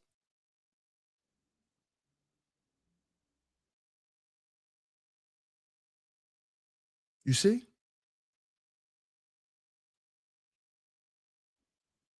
But see, when you could go to them and break down to them why they call themselves demons, and then go into the whole mental health thing with them. Because these YNs that's in these facilities are diagnosed with mental health issues. You see how it's connected? You see how it's connected? So you calling yourself a demon because you don't even know that you demon possessed, but you possessed with something that they calling a mental illness that they giving you medicine for twice a day. But that medicine ain't helping you because you're possessed. You're possessed with the demon schizophrenia. You're possessed with the demon ADHD, autism, demons. These are demons. These are demons. These are demons. That's what they are. And you should see, it's sad, y'all, because these kids line up to get these meds, man. They line up to get them. Some of these kids can't sleep if they don't get their meds.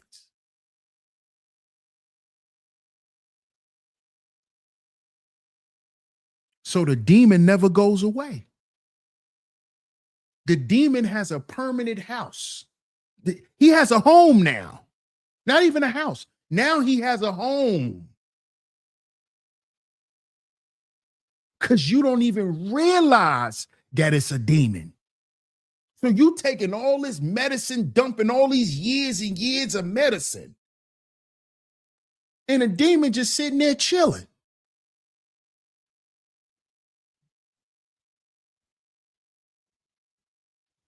Because the medicine does the placebo effect to the demon possession. It doesn't do nothing. Because you ain't attacking the demon. You're taking medicine to attack the behavior that the demon is causing you to do. That's what the medicine is for.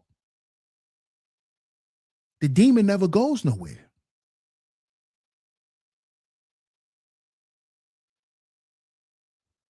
So you just have anxiety forever. You just stressed forever. You have depression forever.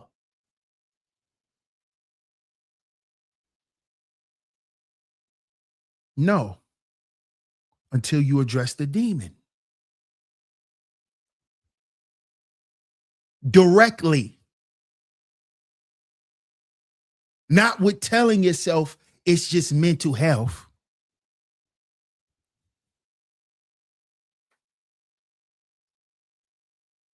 What did Millicent Cedra say in the video? Demons are hiding under the label of what? Mental health.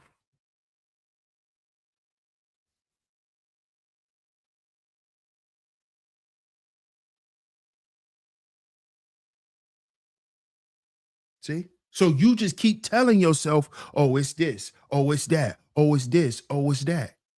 And you never get help for that directly. You never get help for it directly. Because why wouldn't the devil want especially a bunch of children, to be demon possessed? Why wouldn't he want them demon possessed?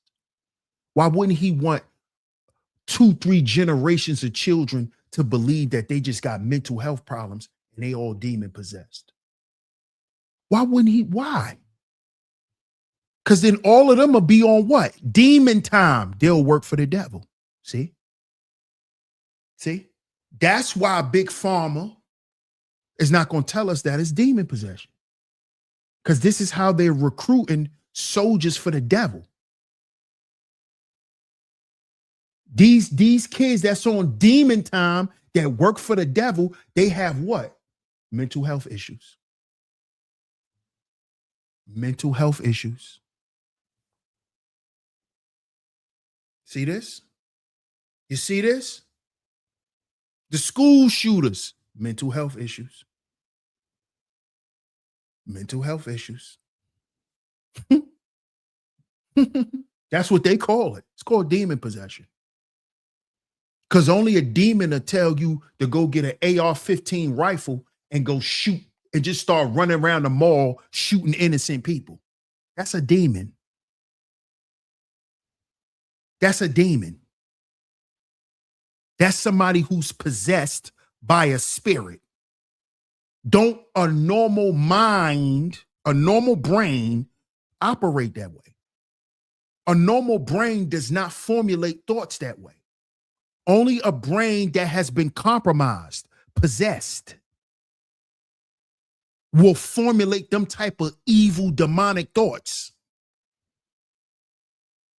See, in psychology, they call it schizophrenia. It's called demon possession, man. That's what it's called.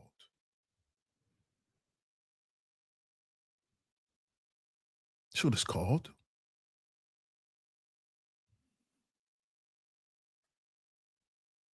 That's what it's called.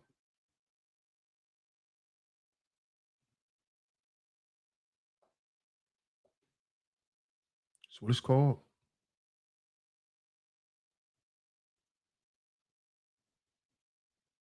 Zuma says, third generation reformed demon. See?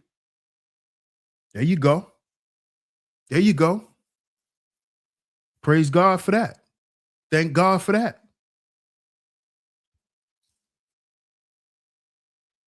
The reformed demon.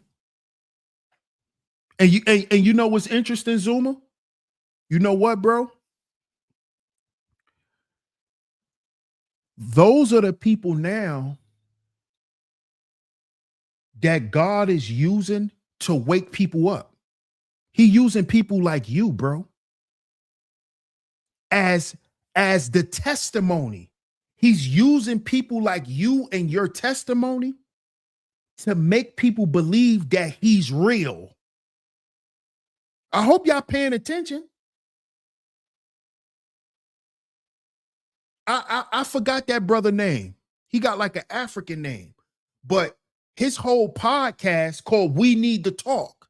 His whole podcast is about spiritual stuff, demons, demon possession, people who was in the voodoo, people that basically got a revelation from Christ, or God came to them personally and changed their life. And he be having all types of people on his platform. All types of people. I forgot the brother name, but I believe the name of the podcast is called We Need to Talk.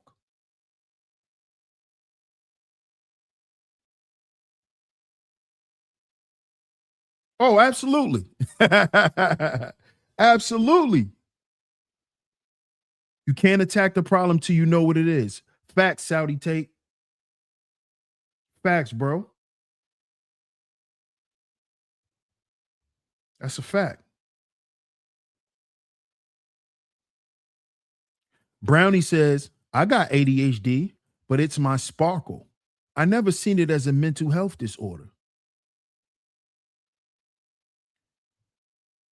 I don't think you have ADHD, Brownie.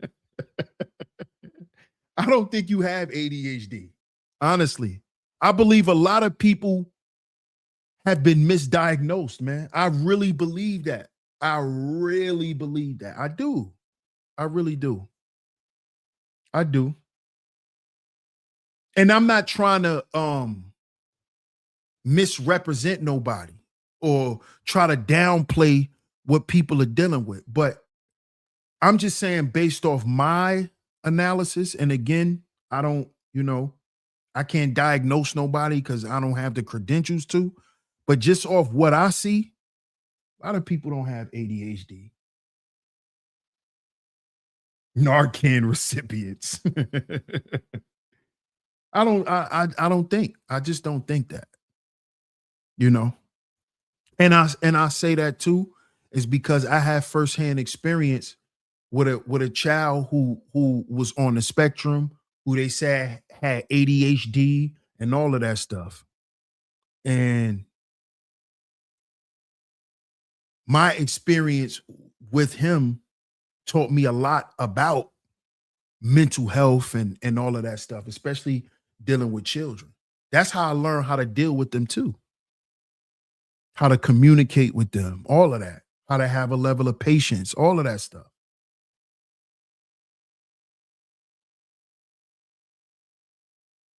You see? And what I noticed is when I took, being that I had time to be with him and to help him grow, over time, he didn't need what people thought he did. You know, he developed into a regular kid, or what people would call a regular kid. He socialized well into school, everything. So again, a lot of times, man, we got to be careful how we label ourselves too, because sometimes, especially in the education world and in the medical world, because they're connected, right? Certain labels could keep your children stuck on certain levels, and they could be well past that level, but since they have that label on them, it becomes a stigma. It becomes a stigma, and it keeps some kids stuck at a certain level when they're really past that level. Thank you, Sugar. I appreciate it. Some of us just need a hug and encouragement. Facts. Facts.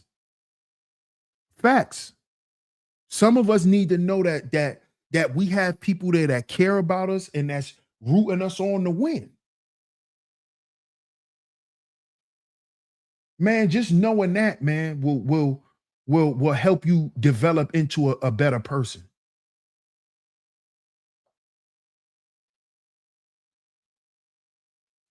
Just knowing that. Do you think anxiety disorders are permanent? No, they're not. I don't believe it. I believe we could be delivered from any demon possession, aka mental health issue.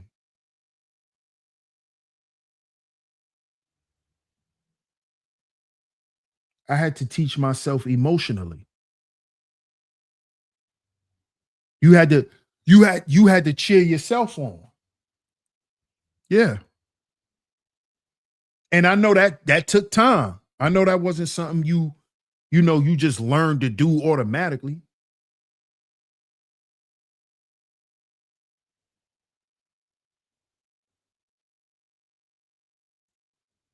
Positive reinforcement. Yes. Yes. So shout out to y'all, man. I appreciate y'all for pulling up. I appreciate talking to y'all this afternoon about this topic. Y'all enjoyed the show. Before we get up out of here, please hit the like button. Please hit the like button, hit the share button. Also, if you enjoyed the show, you would like to financially support, hit me up on PayPal or Venmo at Sheep Stay Sleep TV. That's at Sheep Stay Sleep TV on PayPal or Venmo. Thank y'all so much for coming through. Shout out to all the lovely lady mods for pulling up and holding it down. Shout out to my top lovely lady mods for coming through and making sure everything goes swell as usual. Thank y'all so much. Zuma says, my girl is my biggest cheerleader. And you need that, bro. You need that. You need that. You need that, man. A lot of us do. A lot of us do. Trust me. That's part of especially that's part of being a human. You know, encouragement, people cheering you on, that stuff is real, man. It helps with development. Like Sugar said, positive reinforcement. It makes you feel good about yourself, and it makes you want to continue to feel good about yourself, which then will push you to do things that will make you feel good about yourself. Because you're surrounded by people that cheer you on, that want to see you win genuinely. So that's going to push you to do things that's going to produce that same result. So we all need that, man. Trust me, we all do. Brownie says it's been a year and a half since my last anxiety attack. Shout out to you, Brownie. Shout out to you. You doing your thing. You done had a year and a half without an anxiety attack. You done quit your sugar crave. You doing your thing, Brownie. Shout out to you. Shout out to you. Thank you, Classy Creole. I appreciate you. Yep. Having a strong support system is underrated. Sure is. Sierra says, nothing is permanent.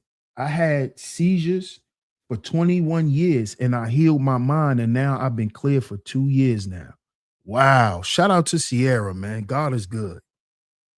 See? Look at God. She had seizures for 21 years. She got those demons out of life. Now she's been clear for 2 years now. Shout out to Sierra. Blessings to you. Blessings to you. You as well, Brownie. Shout out to Nate Dogg in the building. You're going to have to catch the playback. Shout out to Miss L'Oreal on the pull-up. Hey, Miss L'Oreal. Yeah, you're going to have to catch the replay. You're going to have to catch the replay. Shout out to everyone for pulling up. Thanks, OG. I appreciate it. Shout out to Miss Country Girl Queena. Shout out to all the top lovely lady mods for coming through today. Shout out to everyone for pulling up to today's show. I appreciate y'all. Like I said, don't forget, like and share the show. Don't forget to leave a comment. Don't forget to leave a comment. If you enjoyed the show again, show some support on the PayPal or the Venmo. That's at Sheep Stay Sleep TV. That's at Sheep Stay Sleep TV on PayPal and Venmo. Shout out to y'all. If y'all just coming in, go and catch the replay. All right. DS1 Ross, Sheep Stay Sleep TV, and I'm going to catch y'all on the next one. Peace.